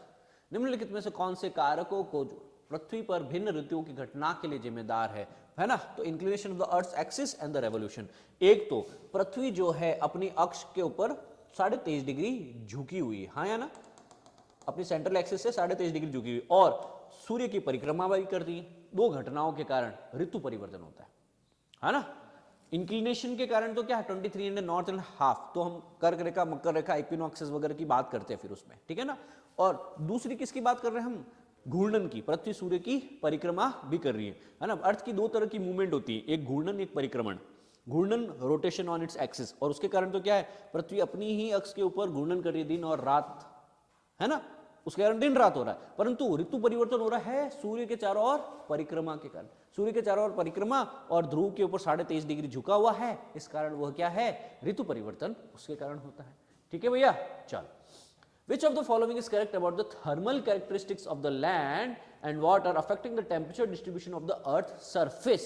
के पृथ्वी के सतह पर तापमान वितरण को प्रभावित करने के लिए भूमि और पानी के तापीय विशेषताओं के बारे में कौन सी चीज सही? सर, सबसे बड़ी चीज है ये कि लैंडमास का जल निकाय की तुलना में तेज गर्मी जल्दी से होता है, पानी धीरे धीरे उबलता है, धीरे धीरे ठंडा होता है। और मिट्टी के बारे में बात कर रहा है कि लैंडमास जो है वो जल निकाय की तुलना में तेजी से ही गर्म होता है, बहुत जल्दी गर्म होता है, हाँ या नहीं होता है? अब देखो, इसका एक एग्जांपल बताऊं। गर्मियों के अंदर देखो, एक बाल्टी पानी करके बाहर रख दो धूप में, घंटे भर तक वो क्या नहीं होगा, गर्म नहीं होगा, है ना। जबकि वही तुम 11-12 बजे दोपहर को जिस टाइम पानी रख रहे हो, उसी टाइम बेसिकली क्या चले जाओ, जो उसके पास में आसपास के एरिया में चप्पल और शूज उठा कर खड़े हो जाओ, कूदने लग जाओगे, पाँव जलने लग जाएंगे। मतलब जबकि उसी 1 घंटे तक पानी के अंदर जो बाहर पड़ा है उसमें हाथ डाल दो, कुछ नहीं होगा, है ना। कई बार ये जो आप जो पॉपकॉर्न्स वगैरह देखते हैं, पॉपकॉर्न्स बनाने वाले, वो लोग क्या चीज़ यूज़ करते हैं? मिट्टी को यूज़ करते हैं, बहुत जल्दी गर्म हो जाती है वो। रीज़न इसी का ही तो है ना, सॉल्ट वगैरह उसमें वो मिक्स कर देते हैं, है ना। Are you able to understand that? चलो, सो लैंडमास जो है वो जल्दी गर्म होता है, जबकि पानी धीरे धीरे गर्म होता है और धीरे धीरे ठंडा भी होता है। पानी एक बार गर्म हो गया तो ठंडा होने में टाइम लेगा। पानी एक बार गर्म हो गया आपके पापा की तरह, तो ठंडा होने में भी टाइम लेगा आपके पापा की तरह, है ना। और जमीन क्या है, मम्मी की तरह है, जल्दी भी गर्म हो जाती है और ठंडी भी। इसलिए भूमि को क्या कहते हैं, भारत को माता कहते हैं, इसीलिए कहते हैं ना। ज्योग्राफी के सिद्धांत से शायद कहीं न कहीं हमारे राष्ट्रवादी विचारधाराएं भी उपजित हुई है। चलिए दोस्तों, आगे बढ़ते हैं। Next in the question, so people generally feel uncomfortable breathing air when they go higher in the altitude। आप जमीन पे हो तब तक कुछ नहीं, आप प्लेट्यू पे हो तब तक भी कुछ नहीं, पर जब आप माउंटेन में, जब बेसिकली धीरे धीरे जो है हायर ऊंचाई पे धीरे धीरे की तरफ चलने की कोशिश करेंगे, हवा के अंदर किस चीज की कमी होगी? हवा के अंदर जो है रेरिफाइड एटमॉस्फेयर हो जाएगा। रेरिफाइड एटमॉस्फेयर का क्या मतलब हो गया? पृथ्वी के अंदर, पृथ्वी के आसपास में हमने कहा ना कि वायुमंडल की अलग अलग क्या है, लेयर्स है, there are different different layers, है ना। और सबसे ज्यादा डेंसिटी जो भी हमने गैसेस बताई ना, nitrogen, oxygen, carbon dioxide etcetera etcetera, सबसे ज्यादा डेंस होती है अर्थ के सरफेस के आसपास में। पर इस सरफेस से जैसे जैसे मैं ऊपर जाऊंगा ना, तो अर्थ का एटमॉस्फेयर थिन होता जाता है, रेरिफाइड होता जाता है ना, विरल वातावरण होता जाता है। और उसके कारण क्या हो गया, अब ऑक्सीजन मेरे को कम मिल रही है, और ऑक्सीजन कम मिलने के कारण वही कोरोना वाली याद आई, कोरोना वाली याद आ रही है। हाँ, बस ये उसी कारण ऑक्सीजन की कमी के, ठीक है ना। इसीलिए फिर आप बैकपैक लेके जाते हैं, है ना, और अपने साथ में कुछ एक्सरसाइज, मेडिकली फिट भी होना चाहिए आदमी, ऑक्सीजन मास्क वगैरह भी लेके जाते हैं साथ में। सो यहाँ पे एल्टीट्यूड के साथ साथ में प्रेशर जो है वह क्या हो जाता है, the atmospheric pressure is unusual, the number of the oxygen molecule जो आप ब्रीथ करते हैं वो कम हो जाते हैं।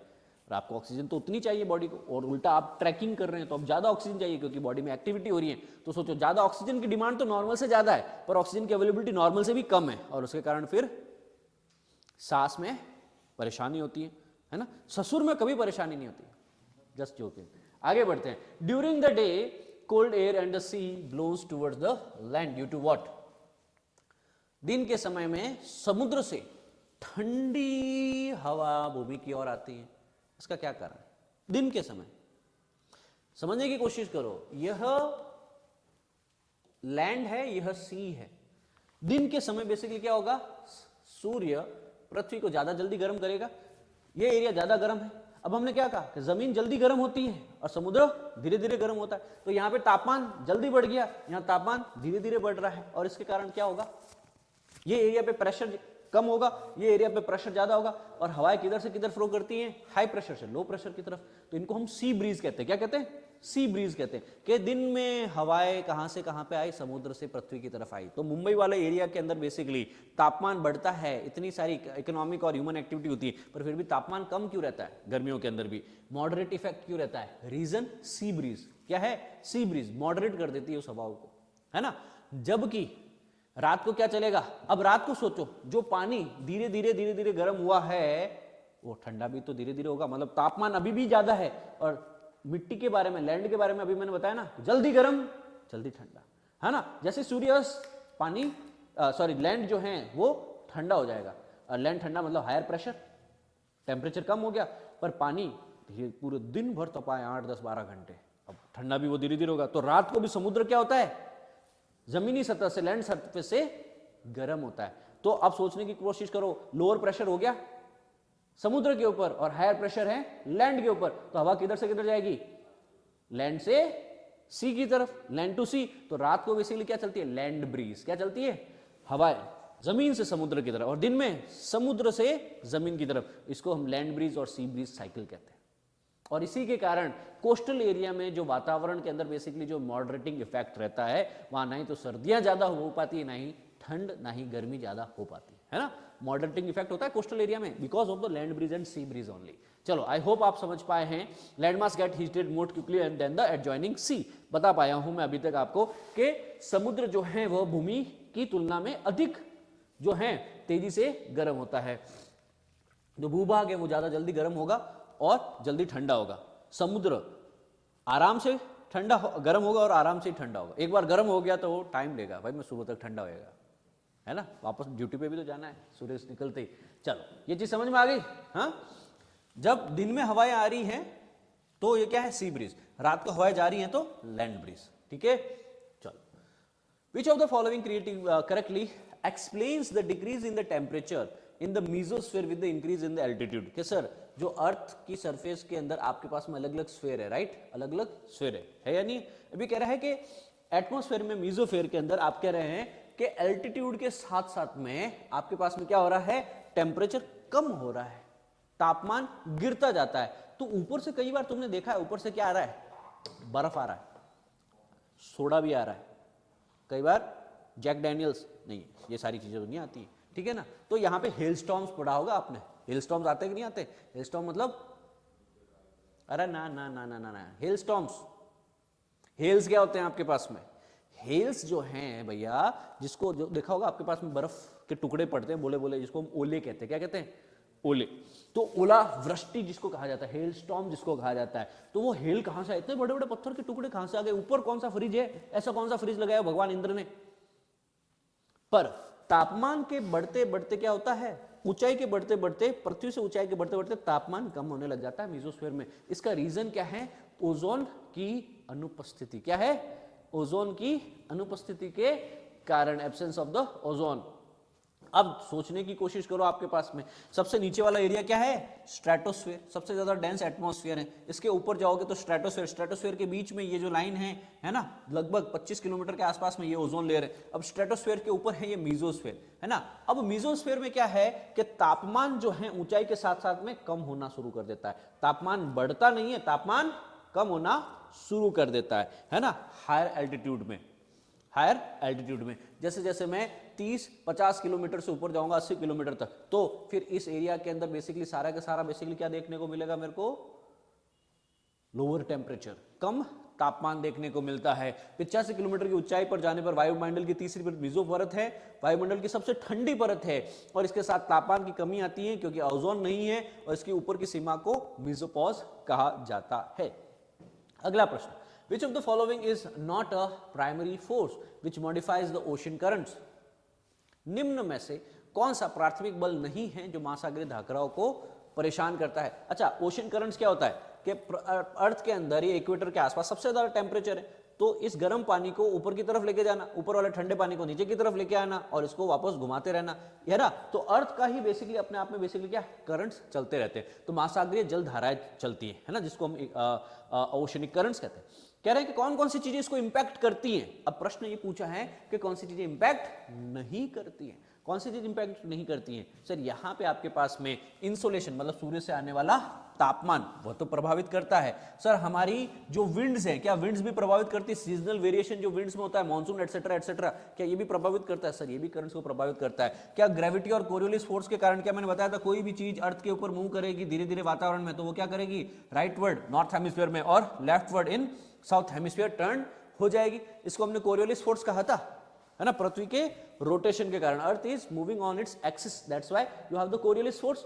तो ये सारी चीजें जो है बेसिकली हमारे इनको फोर्स करती है।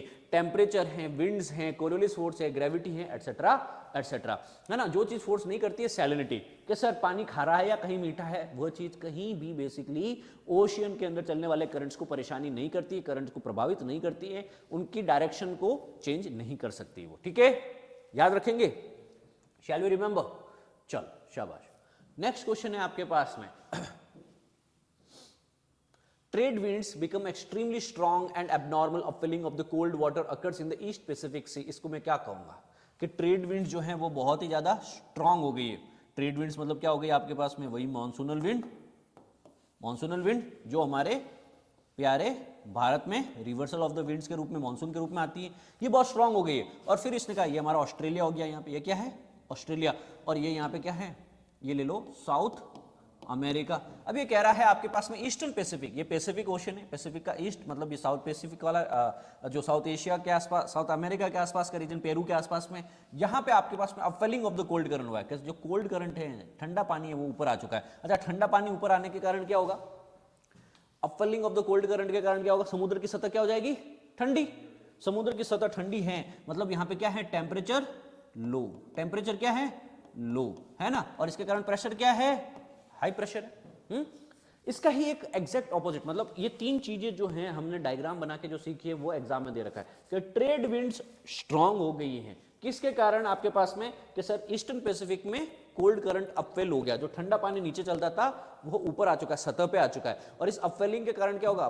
ठंडा पानी रहेगा तो आसपास का तापमान भी ठंडा रहेगा, प्रेशर हाई रहेगा, फिर आपके पास में हाई आना, ठंडा area, lower the temperature, higher the pressure. और उसके कारण क्या होगा? इस जोन में जब हमने ये चीज पढ़ी थी एल नीनो के बारे में कि सर कभी भी यहां पे तापमान बढ़ गया, unusual heating of the eastern Pacific, El Nino, इसके कारण ट्रेड विंड्स बर्बाद, मॉनसून बर्बाद, इंडिया के अंदर मॉनसून खराब, है ना। जबकि उसका ठीक उल्टा ला नीना हमने पढ़ा था, ला नीना पढ़ा था आपके पास में। सर यहां पे क्या हो जाता है?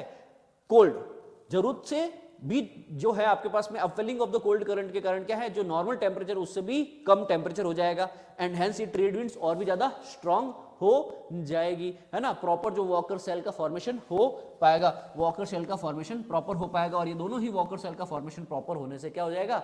हमारी वाह वाह, तो ये ट्रेड विंड्स और स्ट्रांग हो जाएगी। और यही ट्रेड विंड का सीजनल रिवर्सल ही तो मानसून है भारत में, यही तो मॉइस्चर के साथ में बारिश लेके आएगा। वेस्टर्न घाट से शुरू होगा 5 जून से। हाँ चलो आगे बढ़े। हाँ चलो अच्छा, इस करंट को क्या कहेंगे? अगर यहाँ पे गर्म हो जाता, अगर यहाँ पे मैं कहूँ कि अनयूजुअल हीटिंग है तो एल नीनो है, पर ये कह रहा है कि कोल्ड करंट ऊपर आ गया तो अनयूजुअल कूलिंग हो गई, तो यहाँ पे ये ला नीना कहते हैं इसको। एल नीनो गर्म हो गया ईस्टर्न पैसिफिक, ला नीना ठंडा हो गया ईस्टर्न पैसिफिक। अरे भैया समझ में आया?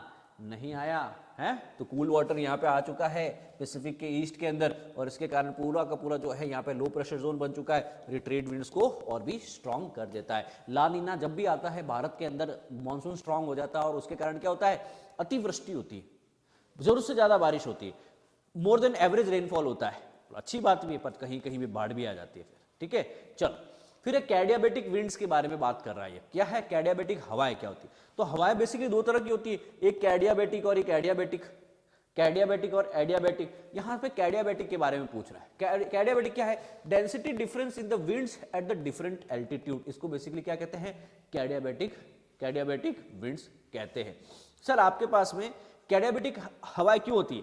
कि सर आपके पास में विंड जो है, हवाएं हैं, उनकी डेंसिटी अलग अलग एल्टीट्यूड पे अलग अलग होती है, अलग अलग एल्टीट्यूड पे अलग अलग होती है, and that is why there are the katabatic winds. तो कैडियाबेटिक विंड्स जो है आपके पास में, जैसे कि एंटार्क्टिक रीजन है जहां पे हवाएं बहुत ही ठंडी हैं, तो यहाँ पे क्या होगा? एक तो हवाएं जो है ग्रेविटी के फोर्स से नीचे पाइलअप होगी, दूसरा जो है कैडियाबेटिक विंड जो है सी की तरफ भी तो जा रही हैं, तो जो हवाएं basically pressure gradient, force gradients के कारण जा रही हैं, उनको कैडियाबेटिक विंड्स कहा जाता है। कैडियाबेटिक विंड्स क्यों हैं? Winds are there because of the pressure gradient. जो भी प्रेशर ग्रेडियंट, प्रेशर डेंसिटी के कारण जो विंड चलती हैं, पवन चलती हैं, उनको हम कैडियाबेटिक विंड्स कहते हैं। समझ में आ गई? चलो शाबाश। तो कैडियाबेटिक विंड्स क्या है आपके पास में? Down slope winds flowing from the high elevation of the mountain plateau and the hills, है ना। So this winds originate from the radiation cooling of the top plateau mountain glacier even hill. Density जो है वहां पे क्या है आपके पास में? Is proportionally to the temperature. Obviously अब यहाँ पे डेंसिटी की जगह प्रेशर पढ़ लो कि pressure of that particular air is inverse, मतलब उल्टा, उसका उल्टा होगा टेम्परेचर से। तापमान अगर ज्यादा है तो प्रेशर कम, प्रेशर अगर, तापमान अगर कम है तो प्रेशर ज्यादा हो जाएगा, है ना। तो वही चीज है आपके पास में। So air depends upon the temperature on the source region, that's it, very simple one. So which river is known as the Padma after entering the Bangladesh? Bangladesh में एंटर करके हमारी जो गंगा है, इसी का नाम चेंज करके पद्मा नदी कर दिया गया। कौन सी नदी कर दिया गया दोस्तों? पद्मा नदी कर दिया गया। तो यहाँ पे फरक्का बैराज से जब यह यहाँ से एंटर कर जाएगी, किसके अंदर? गंगा नदी किस में एंटर करती? बांग्लादेश में, तो यहाँ से पद्मा नाम कर दिया। सो रिवर गंगा ओरिजिनेट गंगोत्री से करती है, उत्तराखंड के अंदर 2525 किलोमीटर भारत में फ्लो करती हैं, फिर यह एंटर कर जाती हैं बांग्लादेश में। आपको पता होना चाहिए उत्तराखंड, यूपी, बिहार और वेस्ट बंगाल, 4 राज्यों से बेसिकली फ्लो करती है। ठीक है। So the Saffir Simpson scale which is the following wind velocity indicate category 5। तो यहाँ पे विंड की वेलोसिटी को चेक करने के लिए आपके पास में एक स्केल है, एक पैमाना है, इसको कहा जाता है सफिर सिम्पसन स्केल। तो यहाँ पे कैटेगरी 5 जो विंड्स जो होगी वो होगी 250 किलोमीटर प्रति घंटा, 250। तो आपके पास में पूरा का पूरा एक स्केल दे रखा है, there is a Saffir Simpson scale, जिसमें आपके पास में कैटेगरी 1 2 3 4 5 है। अगर यहाँ पे आप ये देखने की कोशिश कर सकते हैं कि 250 किलोमीटर प्रति घंटे की स्पीड से भी ज्यादा हवाएं चल रही हैं, है ना, तो विंड्स को मापने के लिए यह बेसिकली कैटेगरी है कि दिस इज कैटेगरी विंड। कई बार हम कहते हैं ना आपके पास में साइक्लोन्स के टाइम कहते हैं कि winds flowing at this speed and this speed, category 1, category 2, category 3, and that is the Saffir Simpson scale, जो कि विंड वेलोसिटी को कैलकुलेट करने का पैमाना है आपके पास में। The segment of the tropical storm record the highest rainfall during the landfall. तो ये कह रहा है कि जो एक स्टॉर्म होता है ना, ट्रॉपिकल जो भी स्टॉर्म होता है आपके पास में, उसमें कहां पे सबसे ज्यादा बारिश होगी? सर सबसे ज्यादा बारिश होने वाली है आई वॉल के ऊपर, आई वॉल के ऊपर। अगर आप देखेंगे कि सर आपके पास में बीच में तो क्या है, यह आई ऑफ द साइक्लोन होता है, सबसे ज्यादा बारिश होती है इस आई वॉल वाले रीजन में। कहां पे बारिश हो रही होती है? आई वॉल वाले। सारे डेंस क्लाउड यहाँ पे होंगे, स्ट्रॉन्गेस्ट विंड यहाँ पे होगी, स्ट्रॉन्गेस्ट रेन यहाँ पे होगी, जबकि क्लाउड की जो साइक्लोन की या फिर स्टॉर्म की जो आंख होती है, सबसे बीच वाला रीजन होता है सबसे शांत, सबसे शांत होता है, कुछ भी नहीं, आकाश बिल्कुल साफ है, कोई गड़बड़ नहीं है, कोई घोटाला नहीं है। पर उसके चारों तरफ गड़बड़ घोटाला बहुत जबरदस्त हो रहा होता है। 250-300 किलोमीटर की स्पीड से हवाएं चल रही होती है, बादल गरज रहे होते हैं, बिजली गिर रही होती है, बारिश हो रही होती है। तो जब आप सबसे शांत क्षेत्र में खड़े हैं ना स्टॉर्म के, तो कहते हैं ना the storm is see and the storm is silent before it wrecks, है ना। जो ये सारी चीजें हैं, तो रेन बैंड भी होगा। रिंग यहाँ पे तो क्यूमुलोनिम्बस क्लाउड्स होगा, यहाँ पे चारों तरफ आइस के चारों तरफ क्यूमुलोनिम्बस क्लाउड होगी, जिसके कारण बारिश होती है, क्यूमुलोनिम्बस क्लाउड्स। ठीक है, which of the following is best describe the albedo of the earth. Albedo क्या होता है आपको पता है? एल्बिडो मतलब वो होता है कि कोई आने वाली रेडिएशन को, प्रकाश की किरणों को कितना उसने एब्जॉर्ब कर लिया और कितना उसने रिफ्लेक्ट कर दिया। तो कोई भी चीज अगर वापस प्रकाश की किरणों को रिफ्लेक्ट बैक कर दे 100%, तो उसका एल्बिडो क्या होगा? हाई। और अगर वो पूरा अवशोषित कर दे तो कम हो, है ना। तो आपके पास में इसी के कारण ब्लैक आइडल बॉडी का भी सिद्धांत आया, आइडल ब्लैक बॉडी, आदर्श कृष्णिका का सिद्धांत। जैसे कि ये जो काला कलर होता है ना, ये सारे कलर्स को, सारी रेडिएशन को एब्जॉर्ब कर देता है, इसलिए कोई भी चीज जो ब्लैक है ओरिजिनेशन में, वो देख सकते हैं आप लोग कलर के अंदर, वहां पे हीट एब्जॉर्प्शन सबसे ज्यादा होता है। जो व्हाइट है वो सबसे ज्यादा कूल और सूथिंग रहता है, वहां पे टेम्परेचर कम रहता है, क्योंकि व्हाइट क्या करता है? पूरे रेडिएशन को रिफ्लेक्ट बैक कर देता है और ब्लैक एब्जॉर्ब कर देता है। ठीक है, ये याद रख लेंगे आप लोग। चलो, तो यहां पे it is the fraction of the solar energy reflected by the earth surface, कि पृथ्वी की सरफेस से कितनी लाइट जो है सन से आने वाली रिफ्लेक्ट बैक कर दी गई है। अर्थ का एल्बिडो होगा, है ना। सूर्य से काफी सारी एनर्जी आती है, काफी वापस रिफ्लेक्ट कर दी जाती है, कुछ ग्रीन हाउस गैसेस ट्रैप कर देती है, ग्रीन हाउस इफेक्ट के कारण अर्थ का एटमॉस्फेयर गर्म भी रहता है फिर, हाँ, याद रखेंगे आप लोग। सो एल्बिडो एक सतह के परिवर्तन या ऑप्टिकल चमक के लिए उपाय है, ठीक है ना। पृथ्वी से वापस अंतरिक्ष में परावर्तित सौर ऊर्जा या शॉर्टवेव रेडिएशंस का अंश होता है। बर्फ विशेष रूप से इसके शीर्षक बर्फ के साथ से जुड़ा हुआ है। उच्च अल्बिडो होता है, सतह से टकराने वाले अधिकांश धूप वापस अंतरिक्ष में चली जाती है, तो हायर अल्बिडो होता है ना। जैसे कि ग्लेशियर्स, सारी की सारी जो रेडिएशंस है वापस उसको परावर्तित कर देते हैं। यही तो कर पाते हैं। ग्लेशियर्स क्या होता है? व्हाइट होते हैं, बर्फ व्हाइट होती है, तो पूरी की पूरी विकिरण को भेज देते हैं, तो उसके कारण क्या होता है? वो पूरा एरिया ठंडा होता है। तो higher the albedo more the reflection, lower the albedo higher the absorption, है ना। चलो, ये चीज समझ में आ गई है। अगला प्रश्न, according to the tri cellular model of the air circulation, Hadley's cell is immediately between what? तो आपको पता होगा कि ये अगर मेरे अर्थ की इक्वेटर है, ये अगर अर्थ की इक्वेटर है, तो यहाँ पे 3 सेल बनते हैं, अर्थ की इक्वेटर से लेकर के यहाँ से बीच में, यहाँ से बीच में, फिर यहाँ से बीच में, ठीक है ना, हाँ या ना। पोल्स से लेकर के ट्रॉपिक्स के बीच में, इक्वेटर के बीच में यहाँ पे 3 सेल बनते हैं एट द डिफरेंट लैटिट्यूड। हवा का जो बेसिकली यहाँ पे क्या है? प्रॉपर सेल्स बताए जाते हैं, है ना। वॉकर सेल के बारे में भी हमने पढ़ा था, पोलर सेल पढ़ा था, एक हेडलेस सेल भी होता है। अभी कह रहा है कि जो ये हेडलेस सेल बनता है ना एयर सर्कुलेशन का, वो किन 2 सेल्स के बीच में बनता है? वो बनता है सर ITCZ और सब ट्रॉपिकल हाई प्रेशर के बीच में, ITCZ और सब ट्रॉपिकल हाई प्रेशर के बीच में। अब ये देखो, ये रहा आपका हेडलेस सेल, तो यहाँ पे देखो अलग अलग सेल्स हैं आपके पास में। ये ITCZ है, जिसको हम जनरली कहते हैं इक्वेटर पे होनी चाहिए, पर ये इक्वेटर पे होती नहीं है, ये मूव करती है, जैसे जैसे सन अप एंड डाउन मूव करता है ना इक्वेटर के, वैसे वैसे ये भी मूव करती है। ITCZ पढ़ा था हमने मॉनसून के time, inter tropical convergence zone. Generally ये इक्वेटर पे बननी चाहिए, पर इक्वेटर के नॉर्थ और साउथ में होती है at the time of the solstice, equinox के टाइम इक्वेटर पे होगी, ठीक है। अब इक्वेटर मतलब ITCZ और यहाँ पे सब ट्रॉपिकल हाई के बीच में, यहाँ पे ये बेसिकली क्या बनेगा? Hadley's cell. फिर सब ट्रॉपिकल हाई और यहाँ पे सब पोलर लो के बीच में क्या बनेगा? क्या बनेगा? Ferrel cell. और फिर आपके पास में ये लास्ट में पोलर सेल, और पोलर सेल किस पे बन रहा है दोस्तों? पोलर हाई और सब पोलर लो के बीच में, हाँ या ना। समझ में आई बात? इसी के बीच में हवा रोटेट होती रहती है। अच्छा, एक और चीज समझना, अगर यहाँ पे तापमान गर्म है तो ऊपर क्या होगा? तापमान ठंडा होगा। टेम्परेचर अगर यहाँ पे जो है प्रेशर जो है यहाँ पे, suppose here the pressure is low, तो यहाँ पे प्रेशर क्या होगा? हाई होगा। ये चीज याद रखना, है ना। टेम्परेचर ऊपर से नीचे कम होगा, अलग होगा, उसी तरीके से ये भी इनवर्स रिलेशन में आ जाएगा। The amount of the solar radiation received by the earth varies according to the latitude due to solar energy जो पृथ्वी के आसपास में आ रही है ना। The amount of solar energy received by the earth varies according to latitude. Why? Because of the earth curvature. ये कह रहा है कि पृथ्वी द्वारा प्राप्त जो सौर ऊर्जा है उसकी अधिकांश मात्रा अक्षांश के अनुसार भिन्न होती है। अक्षांश मतलब लैटिट्यूड, अलग अलग लैटिट्यूड्स पे अलग अलग होगी। रीजन क्या है कि यह लैटिट्यूड पे सबसे ज्यादा बल, सबसे ज्यादा जो रेडिएशंस आएगी इसी पे टकराएगी, हाँ या ना। यहां पे आएगी, पर इस वाले रीजन में बिल्कुल लगभग ना के मात्रा में बेसिकली सन रेडिएशन अब्जॉर्प्शन आएगी। तो because of the earth curvature, earth के कर्व के कारण, because earth got the curves, है ना, इसके कारण बेसिकली पृथ्वी की वक्रता के कारण आपके पास में क्या होगा, अगर सोचो ये हमारा सन है ना, और अगर अर्थ ऐसी होती फ्लैट,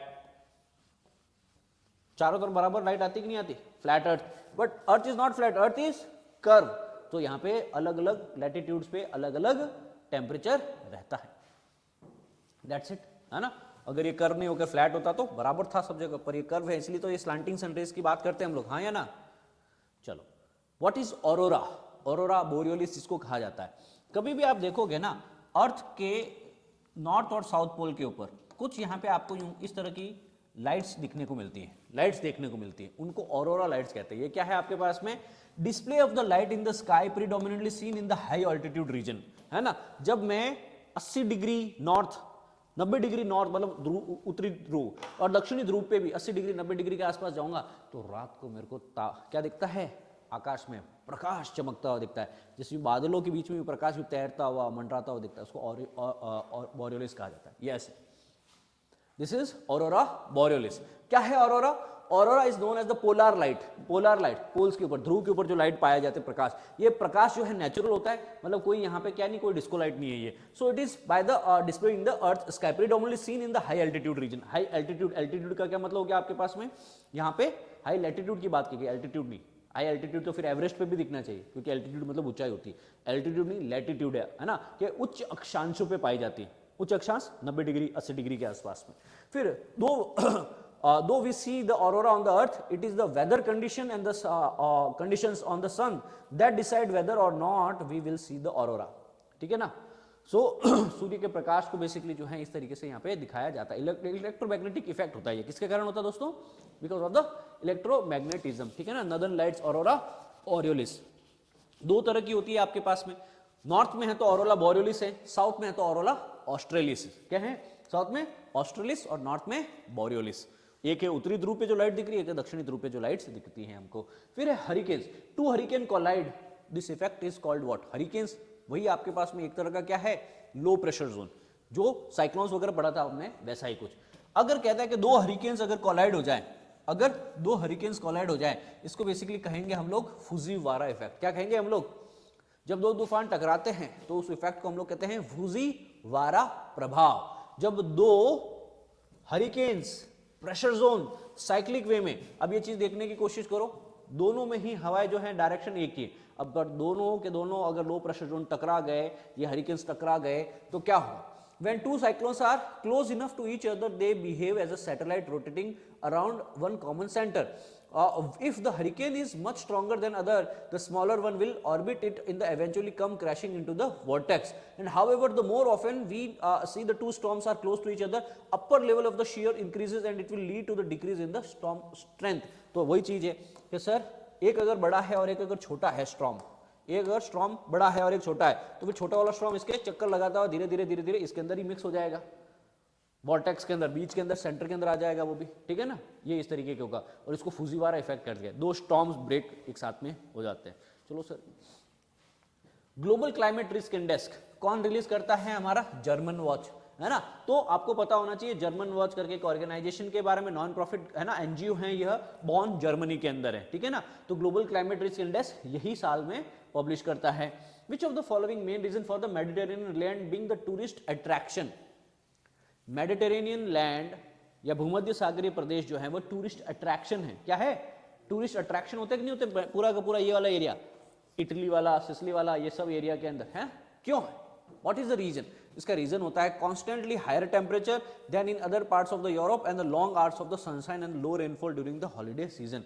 पहली बात तो है सर आपके पास में बारिश बहुत ही कम होगी, वहां पे बारिश होगी तो भी बहुत ही कम होगी और सर्दियों में बारिश होगी। दूसरा, यहाँ पे पूरा यूरोप ठंडा है, तो यूरोप से सारे के सारे लोग इसी रीजन में आते हैं, मेडिटेरेनियन भूमध्य सागरीय, मतलब अफ्रीका के नॉर्थ में और यूरोप के साउथ में, पूरा का पूरा रीजन है, यहाँ पे मेडिटेरेनियन क्लाइमेट देखने को मिलेगा। इस पर्टिकुलर रीजन के अंदर क्या देखने को मिलेगा आपके पास में कि यहाँ पे तापमान जो है वो ज्यादा अच्छा है, टेम्परेचर हायर है, तो ठंडे प्रदेश में रहने वाले लोगों के लिए आप सोचो, जो लोग सर्दी में ठिठुर रहे हैं उनको अचानक से एक अच्छी सी धूप मिल जाए, आहा मजा आ गया सर, है मजा आ गया सर।